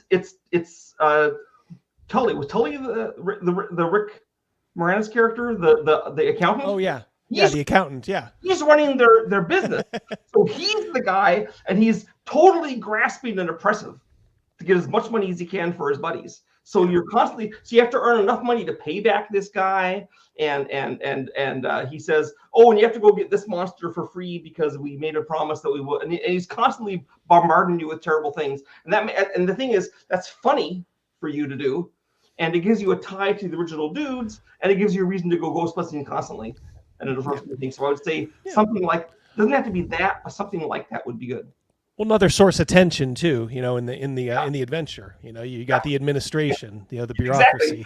Exactly. They go like, you said this guy's $100,000, and they're like, whoa, 10,000. You got a zero wrong there, I like that idea. I like that a lot. Yeah, I remember reading that, and I kind of chuckled when I was doing that Halloween one shot. I'm like, yeah, this is perfect. You approached it just the right way. Patrick, so I hope that answered your question. Go ahead and bring the female Ghostbusters front and center. That'll make sure it sells quite a bit. I would say the very best analysis of the female Ghostbusters is one of the Critical Drinker's very early videos where he has the scene comparison. Yes, I've seen that perfect. video. Yes, it's perfect. It's like, got it, Yeah, you don't need to see anything else. Yeah, that's all you have to see. And it's like, okay, I get it. One thing I wanted to ask you: do you think part of the reason that kind of Call of Cthulhu just it took off and then kind of stayed steady, the '80s and this kind of ties into your love of, movies, especially like bad horror movies. The 80s was kind of like the decade. We had good for horror bad. movies in the 80s too. It wasn't all Well, bad. I mean, and when I say bad, I mean good bad movies. I guess I should say like low budget horror movies. We had genuinely good movies in the 80s, as well as good, so good they're bad, so bad they're good ones. I mean, but it was it was the whole decade was a cornucopia of that stuff. China, right? That was great. Yeah, we had the for Thing. sure. Carpenter's The Oh, Thing. yeah. We had some awesome things. Well, my wife, we have a friend who sometimes comes on the show, and he's got like 4,000 DVDs, and they're mostly, the kind of movies that I think you would get into. And my wife was never a big movie fan. Like when we were married, we've been married coming up on 30 years, and she so looks forward to this. She's like, I would much rather watch these movies that Zolt, has us watching than anything Hollywood puts out. And it's always these low budget 80s, early 90s movies. Here's the secret. If you watch something from Hollywood, very rarely it's good, but usually it's crappy, especially for a horror movie. Because a horror movie, part of what makes a horror film is there's surprises, right? And the problem with the Hollywood horror movies, in the first 5 minutes, you know exactly who's going to live and who's going to die. There's no secrets. They're never going to kill a kid, right? They might kill a cat, but they won't kill a dog. You know the route, Yes, right? yeah. If they kill a kid, it's going to be way late in the climax of the film or something, right? But if you go to an independent movie, then all bets are off. Or like I do, I watch foreign movies. Sadly, the Italian and Hong Kong film industries have gone down the tubes in the 90s. But they were. If you watch an old Italian movie and a kid's menaced, that kid is in danger of being killed. He might not be killed, but he's in actual danger. Watch a Hollywood movie, they're not going to kill the kid. For sure.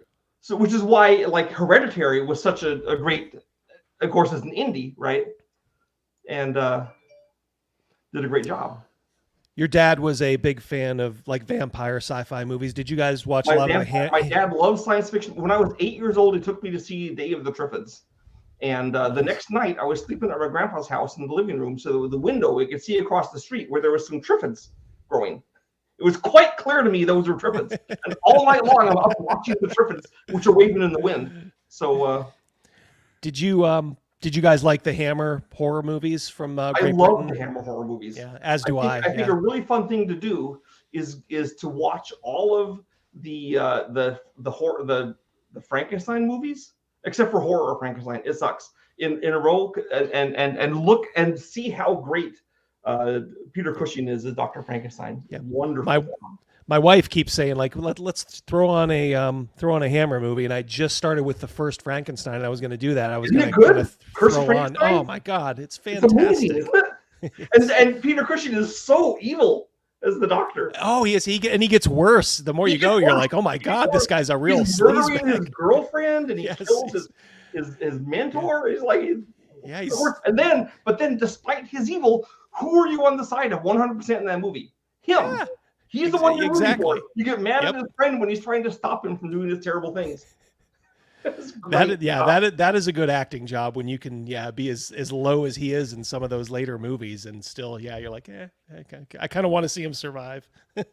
He does survive. Well, what happens is that in the original Universal movies, they kill the monster every movie, then he come back the next movie. But in the Hammer ones, they kill off the Doctor, and he comes back every movie, makes a new monster. Yeah. Well, they were smart. They were smart not to show him get his head cut off, because they just kind of showed the guillotine at the end of the first one. And then the next you find out how he got out of it, which is by tricking the priest to being killed in his stead. So he's still evil, but Yeah. Oh, Ingrid Pitt. Yeah. Who doesn't love Ingrid Pitt, right? That's another thing Hammer had going for it. Carolyn Monroe and Ingrid Pitt. Oh my God. Scream queens. Yeah. Oh yeah. In fact, the Scream Queen will always be Barbara Steele for me. Yeah, she was great too. I just showed the Vampire Lovers to my wife too, and it's a pretty racy film for its time. It is quite racy. Yeah, yeah, but still good nonetheless. It works on a couple different levels. Check out Vampire Circus. It's not as racy, but it's pretty good. Oh, yeah. We've watched that too. Yep, I've seen them all pretty much, but I'm kind of showing them to my wife. And she loves them too, so good on her. What are your thoughts on the RPG industry and where it's going now? And I'm talking more kind of like this trend towards like safety tools and things like, things along those lines. Are here to stay. There will be RPGs from now on unless we suffer a nuclear holocaust or global warming rises the seas to destroy all coastal or whatever, right? We're going to have RPGs from now on. That doesn't mean we have to play games that Hasbro does or the games that Chaosium does, right? Back in the 70s, one of the gifts that D&D gave us was it had a completely incoherent combat and magic systems. Nobody knew how to do the magic in D&D. It was inexplicable. And so in the original, if you read the original rules, it's not clear at all. So everyone just like made up their own rules. Now my group, the rules we came up with happened to be apparently what Gygax had originally intended, where you pick spells from a list and then cast. Everyone else was using spell points or other things. And that was purely happenstance on our part because no other group we knew did it our way, right? But we also had to work out like, well, if there's different weapons, then why is there? Then if a priest can only use maces, there has to be a reason that swords are different than a mace. But on the combat table doesn't show anything. And then they suggest that you use chainmail as your combat system. So we actually tried to do that, and it doesn't work at all, right? It's completely incomprehensible. So the fact that everyone had to essentially design their own game around D&D meant that there was a ton of people designing role-playing games, and there's no reason that can happen now. When I see people arguing about how do you twist this role in D&D to do something, it's like, just do what, I mean, I made up my own role-playing game because I didn't want to play D&D. Like, anyone can do that. You don't have to have all the stuff to make a role-playing game work. Just have what, Arneson didn't have that. So I'm going to assume you're not a strict rules as written guy. I mean, kind of if you have to bend. Well, I mean, I am a game designer, so I think you should play it the way I wrote it. But yeah, obviously you can adjust things, especially if you're playing a game like Call of Cthulhu, where you have monsters that literally don't follow our natural laws or are from other dimensions, right? Then obviously they can do whatever you want, and that's part of the fun. You're there to have fun with your players, And the Call of Cthulhu, the way you do it is by creeping them out and giving them scary challenges, but it's still a joint fantasy you're building together, which D&D is also. You're all working together to make something cool. What are your thoughts on like things like safety tools, lines and veils, those sorts of things? I guess I'm too ignorant of modern D&D to know what that means. Well, there's a trend now. Is it make me safe from somebody saying that I'm trans or something? I mean, well, I guess it's probably a cousin of that. It's I guess you would call it like the X card that has come into vogue, where if you're delving into something that some player perhaps in the group doesn't like, they can hold up literally a card with an X on it and say, stop what you're doing. Now, there's a lot of folks, me included, who think that's essentially just censorship and your table's kind of being held hostage. There's nothing wrong with maybe going over what the game's going to be about. Maybe it'll touch on certain things before it starts, but I think once it starts, then that's what's going to happen. Well, I might not be the right guy to ask about this because I ran when I run a fantasy role-playing campaign, which I normally do, like I ran one for 7 years, then I ran one for 14 years, then I rolled another one for 10 years. And so my campaigns last a really long time, and I know all the players really well, so I don't do things, I don't have a campaign about how the Catholic Church is evil and everyone in it is a Shoggoth, right? Right. Because I actually had a campaign where Simon Magus came back from the dead and took over the Pope and was trying to control the church. But my Catholic friends loved that game. They were like, "We got to stop Simon Magus. He's the worst." So I guess like D&D back in the day, they wanted to have a bad guy everyone could hate, so they had it be slavers. But I guess slavery is so terrible that even having a game where they're the bad guys isn't acceptable now. Yeah, and I think that's kind of what we're talking about here. I mean, to me, it's. Oh, look, maybe if you're at a convention, like the way the game is going, then you should tell the game master and then either leave his game or see if he reacts to what you say in a way that you can stand, right? Yeah, I think that's the general consensus is like, look, if you can be triggered that easy, maybe should you be playing games with strangers? Well, I don't have games with look, RuneQuest has a monster that literally lives by the bruise. All the monsters are male. They can only exist by raping other beings. But I don't have detailed rules for the rape scenes. I just these are bad monsters. We must kill them whenever they appear because Well, that used to just be common sense that you didn't linger too long on that kind of stuff, and if you did, you were kind of weird. I know. Even back in the day, there was guys that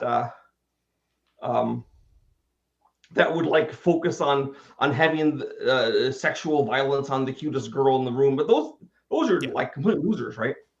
Yeah. So I would not want to play in their games. There's all kinds of kind of things. Yeah. I equate it also to a lot of those directors in some of those movies, from the 80s, where you could tell a lot of them had issues with women just by the way, they kind of treated the female characters in their movies. One of my favorite directors, Dario Argento, he has evil killers that are constantly killing women. And someone said, "Why do you always have him kill women?" He says, "I like looking at attractive women." and so I have them be the victims. You don't see the killer; he's only in black gloves. So if I want to have an attractive woman, it's got to be the victim. But have you ever seen the documentary, or it's like a docudrama, I guess, The Creep Behind the Camera? No. It's there's a movie from the 60s called The Creeping Terror. And, I love that movie. Yeah. I love that movie in the sense that it's really terrible. And one of the ways it's terrible, for those who haven't seen it, is they literally lost the soundtrack, and so the whole thing is narrated. Yeah. There's they just bother to record it. They just there's a like I said, one of these kind of docudramas called The Creep Behind the Camera, and it's on Amazon Prime if you have that. I highly recommend you watch it. The guy who made that movie was a real piece of work, apparently. Well, a lot of these one-off wacky movies have strange people behind them. Yeah. Oh yeah. Yeah, the Ed Woods and all that stuff. Ed Wood, for example, one of my favorite directors, and boy, was that guy crazy. So I went to see the Ed Wood movie, the with Johnny Depp by Tim Burton.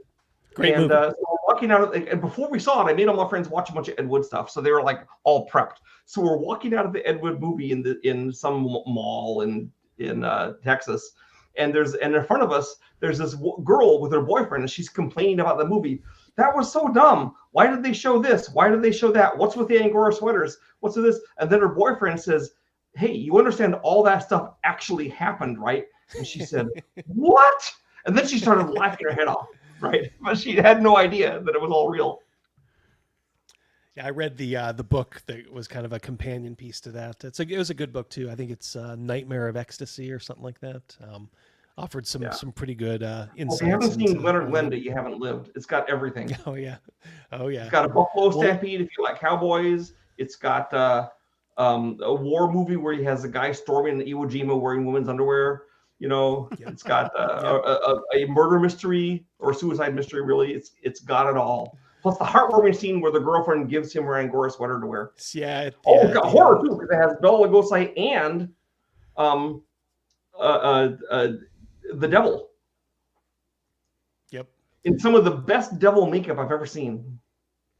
It was kind of interesting reading that book to kind of know the relationship, like that woman who was starred opposite him in Glenda. He kind of treated her badly. Fiancé. That was his fiance. Yes, for a while. They eventually broke up.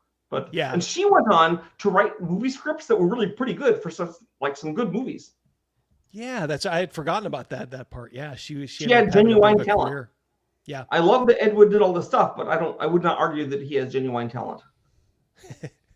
Yeah, he was kind of a sad story when you think of it. He did have a genuine love of movies, but kind of where he ended up. You see some of his last pictures, his last photographs. But then he's doing like the soft porn, and it's. Yeah, he got into that stuff and was just kind of like an alcoholic at the end, living on Skid Row. When you have stuff like Jailbait or Orgy of the Dead, it's stuff like that's it's sad to watch. But Bride of the Monster, that's the stuff. Oh yeah, that's watch the octopus. Trying to wrestle with an immobile rubber octopus. Yeah. Do you watch any Mystery Science Theater? Because a lot of these movies have been shown on there. I almost never watch Mystery Science Theater, and it's not because I don't approve of it, but it's because in general, if you have a bunch of friends to watch a movie with, they're going to be funnier than the guys on MST3K, right? Your own buddies. So usually that's how I watch it with my pals, and everyone's like doing the they're like zingers going off. Yeah. But I guess if I'm alone in a hotel room and I don't have any friends around, then I might do that. But. Do you ever get tired of I'm going to assume you're usually the DM or game master when you guys are playing. Do you ever get tired? The game master. Well, I'm a game designer. In fact, I designed the very game we're playing. Therefore, I must be the game master. And so that's kind of been the burden I have to bear. Every once in a while, I get to play in someone else's game. But I'm not sure I'm that great a player because I'm kind of twisted in my head by having been the game master so many times. So that's I remember one of your videos you were talking about a game that what happens when a bunch of game designers try to play a game together, and I think that was that was just a disaster, but it was super fun. Yeah, it was I don't know if you want to give the like I said, the Reader's Digest version of that. You guys can see the video on this. It's pretty funny. I haven't watched the video. The Greatest Call of Cthulhu game, I think it's called, something like that. Yeah, that's it. Yeah, it's with Greg Stafford DMing. Shadow was mentioning the Jack the Giant Killer that got redubbed into a musical. That is comedy gold, and you can get it now. They have a DVD which has both. So what happened is that they liked the Seventh Voyage of Sinbad by Ray Harryhausen.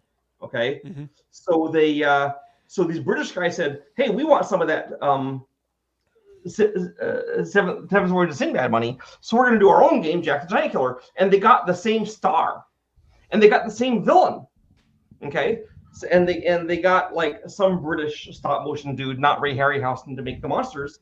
And then when they finished it, they present it to the film studio guys, and they're like, "This is scary because it has man-eating giants, and sea monsters and stuff." And they say, "Well, it is the story of Jack the Giant Killer. Have you not read the Jack the Giant Killer?" and they said, "Well, it's for kids, right?" And they said, "Yes." So they said, "Make it into a musical." And they're like, "What?" And so without reshooting anything, they go back and they retrofit a musical into it by adding songs. And so the characters do voiceovers, but they have to do the words that they were saying in the scene, except to music. And so they're like, "Oh, I love you. Yes, I love you too." But they have to have music. So it's like it doesn't really work because the music, they're not doing it in timing right. And they add this crazy leprechaun who's just the worst thing ever. And his songs have a good timing because you don't see him singing. He's off in his bottle singing. And "You can do it, Jack. You can do it." Then he fights the undead monsters. And watching this thing with the retrofit musical is just staggeringly weird. Yeah, I've seen the original. I've not seen the musical. Well, third weirdest after the Hausu from Japan, and nice. And David Lynch's movie with Lady in the Radiator, which now I can't remember, but that was weird. Kobanizer. Shapeshifter would be a good girlfriend. Let's see. We're getting close to the time. Okay. Eraserhead is what I'm thinking of. Okay, so these guys. David Lynch. Oh yeah, David Lynch. Yeah. Yep. Yeah. So Eraserhead, Hausu, and this weird redubbing of Jack the Giant Killer are really weird movies. Hausu will blow your mind. I've shown that to many people. No one can tell if it's a good movie or a bad movie. They just like it's so weird. Hausu? Hausu, which is not the Japanese word for house. Okay. If they're trying to say the English word for house in Japanese. All right. But if you want to see a piano and a girl, and a cat portrait vomiting blood, and a fight between a kung fu girl and a floating head, that's the movie. This is my wife. Is it still your interview? Hello, Mrs. Petersen. Oh. Hello. Hi. I've only been married to her 43 years, going on is it 44 years? Almost 45, 44 years, going on 45. So she hasn't yet adjusted to be weird. I know we're getting close to the time where I told you we would let you go. Is there anything you want to say? Anything you want to promote before I would like to promote my upcoming Call of Cthulhu Epic campaign, Big C. It's going to be hardcover, fully illustrated. It's a whole campaign, 6 months of play in which Cthulhu and his cult is the villain, which is actually surprisingly rare in the game Call of Cthulhu. Usually it's something they have got. This is actually Cthulhu. I also want to plug my game coming up very soon called Terror Paths, which has some unique features. One is that every game it's done in scenarios, and each scenario is very different from each other scenario. Like they might have the same map, but what's going on is completely different. Also, there's no turn structure. If you instead of waiting for Scott to take his turn, we all move at the same time, then we resolve what happened. Now there can still be an order you move in, because you can say, "Hey, Scott, come here to this room where there's a secret. We don't know nothing's there. We don't know what it is, and you hold it off while I run past it to get somewhere else." But it's whatever order you want to do in. So I broke beyond the turn order barrier in this game. I'm very proud of that. Terror Paths, and any idea when that'll be ready and out? It is up to my funding gotcha. corporation. It's called Quimbleys and is a brand new company, and we will see. All right. A lot of people are saying thanks, so you're welcome. And some of them give money.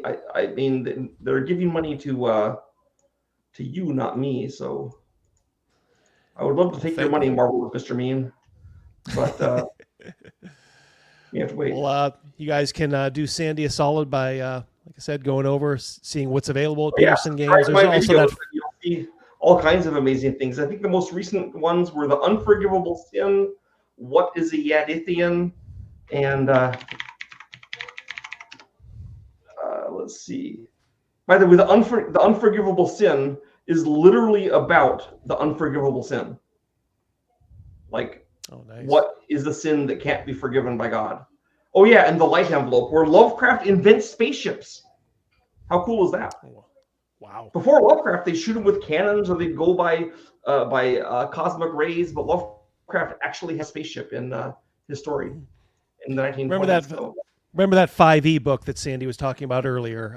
That actually is a really solid book, even though it's 5th edition. And I know a lot of you don't play 5th edition. Well, you can get the Pathfinder thing I did. That's like D&D 3.5, right? Yeah, which a lot of you guys can adapt 3.5 to earlier editions. So, Snake Oil Sean gifted 10 Dragon Diversity and Dragon memberships. Thank you so much, Snake Oil. Is that $10 or 10 diversities? Awesome. 10 member channel memberships. Thank you so much. Bam. Yes. Very, very generous, my friend. Thank you. Nixit. Thank you, Sandy. Give me years of RPG enjoyment. Yeah, I think there's a lot of love for you in the chat. I said, guys, make sure you're subscribed to Sandy's channel. And literally, look, his channel is really good. The videos are really professionally done. And of course, he is a font of knowledge when it comes to these games. Check out, like also, I said, his stuff. I will be in Avila's, Spain in, I think, June for a small convention called Celsius 2 something 2. It's Fahrenheit 451, except in Celsius. And it's a convention in Avila's. And I will also be in a small convention in Germany in August called Kraken. Which is pretty much all devoted to Call of Cthulhu and related games. And I think those might be the only conventions I'm going to this year. Oh, no, I'll also be at Chaosium Con in early April in, sadly, Detroit. But,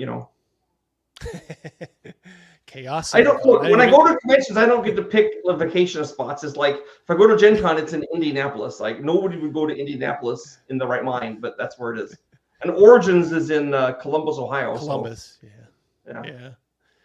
All right. Well, like I said, we will let you go. I didn't want to keep you too long, but you were very generous with your time. And I guess I like talking to other people who like the same things I like. So I can go on for hours. Sorry about that if I've hogged your time. Oh, no. No. You were the star. Yeah, we canceled all the other guests for you. Would you ever want to come back? Because I'm sure there's a lot left on the Happy table. to come back. Maybe after I've actually got my company producing some things, we can talk about them. Yeah. When you're up and running again. And you can also tell them how great Cthulhu Wars is. Oh yeah, for sure. I should do a live game of that. That would be nice. A nice use of like a live stream. Yeah. That'd be interesting because it's pretty wild because the powers really. It's not like carefully balanced like a lot of games where this guy has +1 to his attack. It's like whack stuff. You know, I can build units anywhere, not just at my gates, and then the whole game's broken. Yeah, Sandy, we got some. When you're packing your luggage, we have some advice for you from Snake Oil Sean. Wear a flak jacket to Detroit. Well, really, it's not. It's in Ypsilanti, so it's at a this hotel that has a golf course on it. So I don't think there's going to be guys packing heat in the hotel. Come to this convention, you better come heavy. I mean, I do have a license to carry, so but I don't probably can't get it to Detroit, you know, because they don't like those on airplanes. No. Make sure you make sure frowned you upon. Frowned upon. Yeah, don't get yourself arrested. We don't want to read about come back on the show after you're out of jail. Oh yeah. There you go. Patrick Demo, you should make the trip. See, I don't know if you can still get into Chaosium Con, but if you do, I promise I'll play a game with you. There you go, Patrick. He's calling you out right there. Boy, Detroit's only like what 5 hours from here. Detroit from us? Yeah, like a little bit less actually. Yeah. I used to go up there for football games. Dang. Is it 5 hours away? Yeah, from where we are. Yep. Well, something to consider. I mean, I'm just used to everything being tiny in the East, you know, because I used to live in Maryland, where people lived in 3 different states and worked in our in our building. Well, to me, anything under an 8 hour drive is like, oh, that's close, you know. Well, now I live in Texas, so all bets are off. Like, you know what we say here: sun has riz, sun has set. We're not out of Texas yet. Yeah. Deep in the heart of Texas. Yep, for sure. All right. Well, I'll tell you 4 hours and 12 minutes to go from Erie to Ypsilanti. Probably adds another hour if you go into Detroit, but why would we want to go there? I don't know. I will say Ypsilanti had amazing Arabic food. I loved it.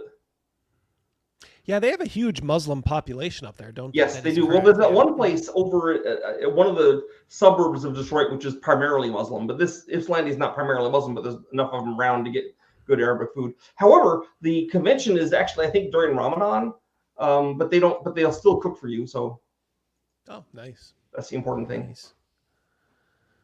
Well, Patrick Demo looks like he's going. Yeah. Sold. Road trip. Yeah, who knows? Outside shot. Maybe you see us there. I don't know. We'll have to see if it's do a road trip at the last minute.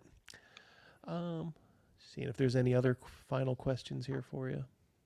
I think we got pretty much. I think we touched on everything that I think a lot of these folks would have asked. But like I said, we'll have you on again when you when Petersen Games is producing, getting ready to produce.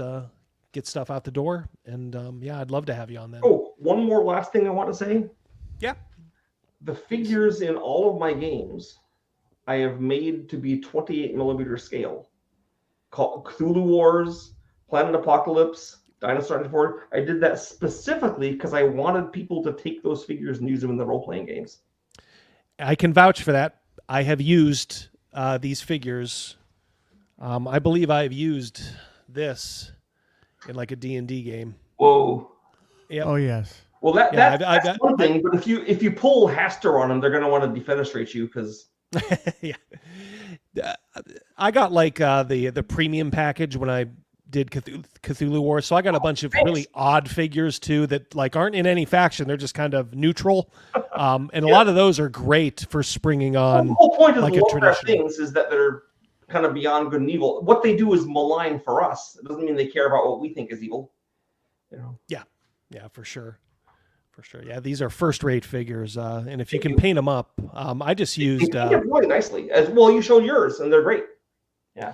See, you pull that into players, and they're just going to be sad because. Yeah, I think I just use craft paints on these. I mean, I know how to paint, but at the time, I'm like, you know what? These are just big. I'm like, I just need broad colors. JP got rockets. If you look at my video of how big is Cthulhu, I explain exactly how large Cthulhu is, and I admit I could not make a Cthulhu of the correct size. Yeah, there's your one concession here. Yeah, that's Cthulhu would have to be a lot bigger. I think didn't somebody make a gigantic Cthulhu miniature? It's the size of a toddler. So I was at Gen Con one year. Death may die. But I don't think it looks as good as my Cthulhu. I think it looks kind of like a toddler Cthulhu. It's big though. Yeah, Rogan and I saw it at Gen Con one year. We were in the vendor hall. Yeah, yours is a better sculpted figure. It's just smaller, but I mean that doesn't. Yeah. Well, if you have time for one last thing, I'll just tell you. I'll break the walls. There, yeah, nice looking, huh? Like that wave of water underneath it. So, I calculated how big Cthulhu would be using the bit of description that we get in the story Call of Cthulhu. And of course, the monster in the story Call of Cthulhu may not have been Cthulhu, right? All we have is the word of a Norwegian who didn't know it was Cthulhu saying it was, right? So it could have been some other Star Spawn monster, right? But it could have been Cthulhu. And the thing is, if you work it out carefully, it turns out that Cthulhu is exactly the same scale to a 28 millimeter figure that you are. Cthulhu was the size of a human compared to a 28 millimeter figure, or that creature is. And that's super useful for role-playing games. Yeah, just buy a Cthulhu costume. Yeah, like, I know, here's the Cthulhu figure. Yeah. Jump up on the table and go. It also lets the players despair because obviously they can't do anything to a monster that big. Nor, they shouldn't ever be able. I mean, other than like by magical means. I mean, the whole point of Cthulhu is that you're not fighting him, right? It's like you're trying to not be dead by him, which is probably you'll fail at. But when you run Call of Cthulhu, do you sometimes tire of the mythos, and do you just sometimes run like straight monster of the week stories? I never get tired of the mythos, but I run all sorts of other things. Well, in fact, if you read my Hotel Hell adventure, it like barely has Lovecraft in it at all. It's like undead rising, you know. So sometimes those are the ones I like best too. I like the mythos, but a Cthulhu theme park, yeah, there you go. That could happen. It would be a really horrible place. It'd be like a county fair where they don't like screw all the bolts in on the rides. Fish should be fresh, I guess. But maybe it was that one park in New Jersey that got shut down that was notorious for all the accidents and heart attacks. Or the park in Texas where they found where one of the monsters in the dark ride turned out to be an actual mummified guy. That they painted. Didn't realize it was an actual dude. He'd been there for like decades, and he was like a real person. Just they painted him to make him look like a zombie and stuff, but he was just like this mummified mummy. How great is that? Oh, I love it. Yeah, let's see. I guess it's been 2 hours, and we must have worn everyone out. Yeah.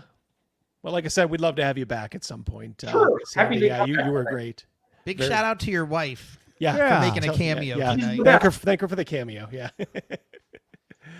All right. Well, I will let you go. I'll let you go, Sandy. Okay. Like I said, I'll catch up with you on Twitter, and sometime in the near future, we'll definitely have you back on. John Edgar, I hope you like Mohole. It was always a big hit when I ran it at conventions. You got to run my Mohole game, which is also sort of not that Lovecraftian at first. They're digging down. They're digging a mohole, and then there's something bad at the bottom. But I will check out your Petersen what's it called again? You can get it from Chaosium. Abominations, not from me. I will 100% catch up with that too. Yep.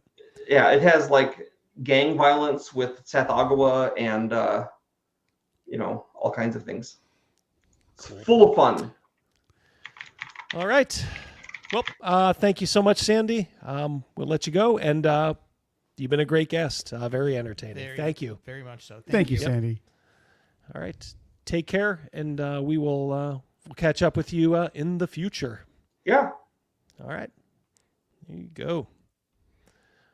All right, guys. Like I said, we've been at it for about 2 hours now. I think we'll do auto enroll and probably next week. I'm going to have Ryan Howard on next week. Rollin' Bones, Ryan Howard. He's got a new project, and just on time, Mrs. D is upstairs. I was going to just say, coming home. Or it's like that Irish clog dancers. Something's going on up there. Some of the people in the chat like, Double D, put your glasses on. You're horribly ugly without them. There you go. Someone referenced you as not that you look like Scooter, but they didn't know you had eyeballs. And someone made a comment about beady eyes, and I take offense. Double D's my buddy.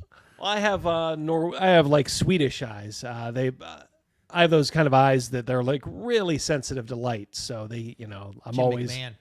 Yeah, I'm always squinting. I prefer to think I look more like Clint Eastwood, but yeah, he's squinty-eyed. Come on now, you don't call him beady-eyed. I think that's called 1,000-yard stare, right? That's right.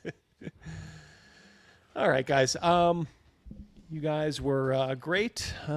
Great chat tonight. Yeah, you guys were great in the chat. Well done. Most impressive. Thank you so much, Nixit. Hope all's well with you and your wife. Morlock. How dare you, sir? Maybe a little.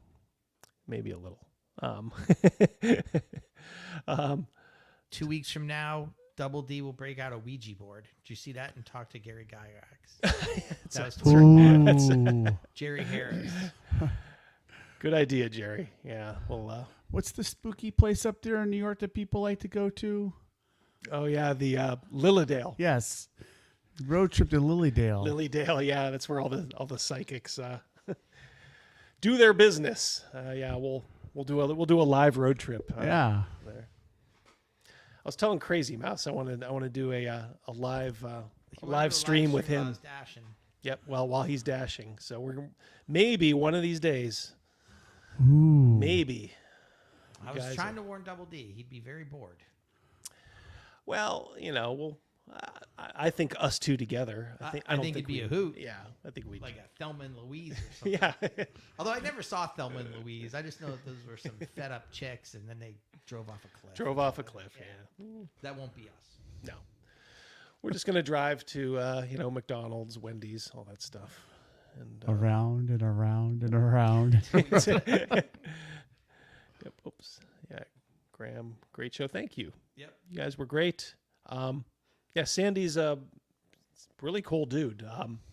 Like I said, I kind of had a feeling, when I watched his videos, like his mind, I think, goes at 100 miles an hour, and I knew, like, okay, he's going to be a good guest because there's not going to be a lot of just silence with him or one-word answers. He came ready, and I think he knocked it out of the park. Oh, absolutely. Yep. It's outstanding having people like that on to talk to and learn and hear what they have to say, Well, it's kind of I don't want to say it's always been a dream of mine, but if you had told me 15 years ago, hey, you're going to, as part of your little side gig, you're going to get to talk to, people like, Sandy Petersen. I'd have taken that deal. I mean, right. So I don't know. All right, guys. Let you guys go. See if there's other streams out there. Remember, also do subscribe to Sandy's channel. It is a really good YouTube channel. Like no shit, it is a really good channel. Hit that like button on ours. Someone made a comment that there wasn't enough likes tonight. Yeah. Just man. smash the like real quick. Smash. Helps out everybody, and also it gets the algorithm going, and yep. For the YouTube Shorts, it'll show up on more people's stuff. So. Yep. If you want to throw in a comment after the fact, even just saying great video. What I learned today from our friend Professor Dungeon Master, remember him? I do. Yeah. What's his name? Andy Rooney. Yeah. Did you ever wonder why? I'd say he made a great video on like how YouTube works, like specifically for like our, like in our sphere. And one of the things he said is you're not supposed to ever comment anymore about, hey, this comment is for the algorithm, because I guess the algorithm has caught up to that fact, and they exclude those comments. So I thought that was really interesting. Oh, there you go. Yeah. That's So some insider info. yeah, it would probably be more use to like actual like YouTubers, but I think everybody would find it kind of fascinating. So yeah, Professor Dungeon Master actually made a really good video. See, right now it says someone just wrote a thing in there at Double D where it says that there's 69 likes. That might be. Yeah. Okay. Now someone just said 83. Yeah, That's yeah. how It like- There you catches up, go. yeah, We it were in the catches up. triple digits. Yeah. today. Yeah. Thank you, Cal. Thank Yes, you, we Cal. were. Yep. We were. Yeah, Professor DM. I don't have anything against Professor DM. Look, We didn't either, and I took yeah. offense to them when those people. were saying Why? that Why we do you weren't. hate it? Just look, Oh, just because we think he sounds like Andy Rooney. That's not even necessarily a. I loved Andy Rooney. Yeah, I loved Andy Rooney. You just needed an eyebrow trim. That's all. No, Professor DM is solid. Yeah, he's friends with Ginny D and Bob the Sandy reminded World me Builder, of but the guest we had that talked about that other game that he created, and he was like a historian. Remember we had him on, and he created a game, and it Blaine? took out San Francisco. Oh, Blaine. Oh, Blaine Pardo. Yeah. Yeah. Reminded me of Yeah. him. That's what I mean. Like talking to folks like Sandy, Blaine Pardo, these guys that like Sandy hasn't been canceled, but I mean, if he wasn't like a 1% owner of Chaosium, I don't know if they'd want to do business with him. I don't know. But they probably still would because he's such a legend. But obviously he's just a normal guy, and just being normal these days means that you're a little suspect to the mob. But yeah, I'll the Big C. We'll have to watch for that. Yeah. SEE. SEE. Yeah. Yep. All right, guys. I'll take you out with. We'll keep it going. We'll give you some classy Freddie Blassie. All right. Any final benediction, fellas? Thank you, everybody. Yeah. Yeah. Thanks a lot. Thanks for entertaining us, or being entertained by us. Yes. Yeah. I said, yeah. Thanks for letting us into your home for the last couple of hours. There you go. Absolutely. Great Rootin' job, too. Sandy Petersen. Fantastic dude. Very entertaining. Sandy Petersen. That's my quarterback. That's my quarterback. It's my team. Good night, everyone. It's my quarterback. He is. Okay. Peace. Love you all. Like I said, next week we'll get back on the auto and rolling train, and we'll see you guys then. Look for a video pretty soon here. Thinking of maybe doing one on Daggerheart. So, peace.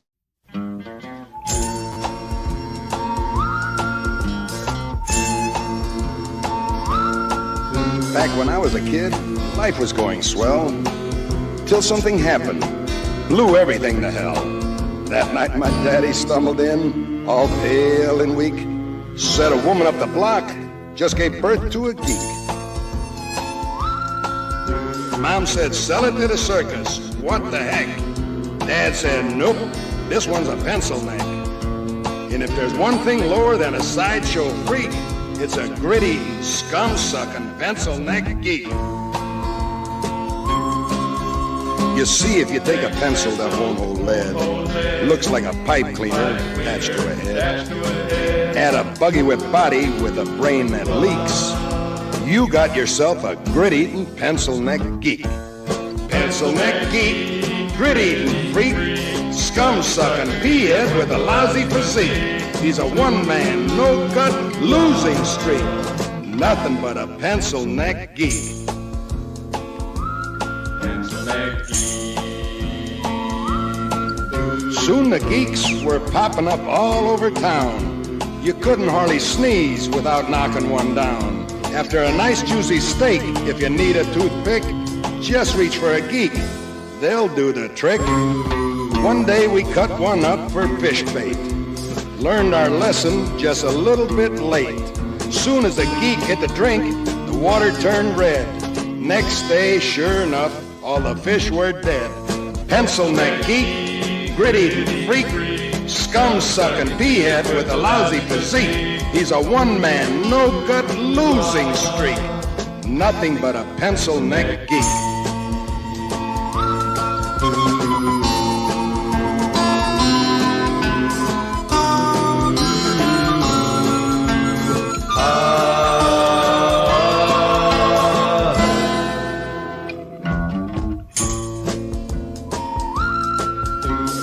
Most any night, you know where I can be found. Yeah, stomping some geek's head into the ground. So keep the faith, cause in Blassie you can trust. I won't give up till the last geek bites the dust. Pencil neck geek, grit-eating freak, scum-sucking p-head with a lousy physique. He's a one-man, no-gut losing streak. Nothing but a pencil neck geek. They say these geeks come a dime a dozen. I'm looking for the guy who's supplying the dimes. It's gonna be real hard times for all of these grit-eating, scum-sucking, boot-licking, drop-kicking, gut-grinding, nail-biting, glue-sniffing, scab-picking, butt-scratching, egg-hatching, sleazy, smelly, pepper-bellied, dirty, lousy, rotten, stinking freaks. Nothing but a pencil neck geek. Pencil neck geek. Pencil neck geek.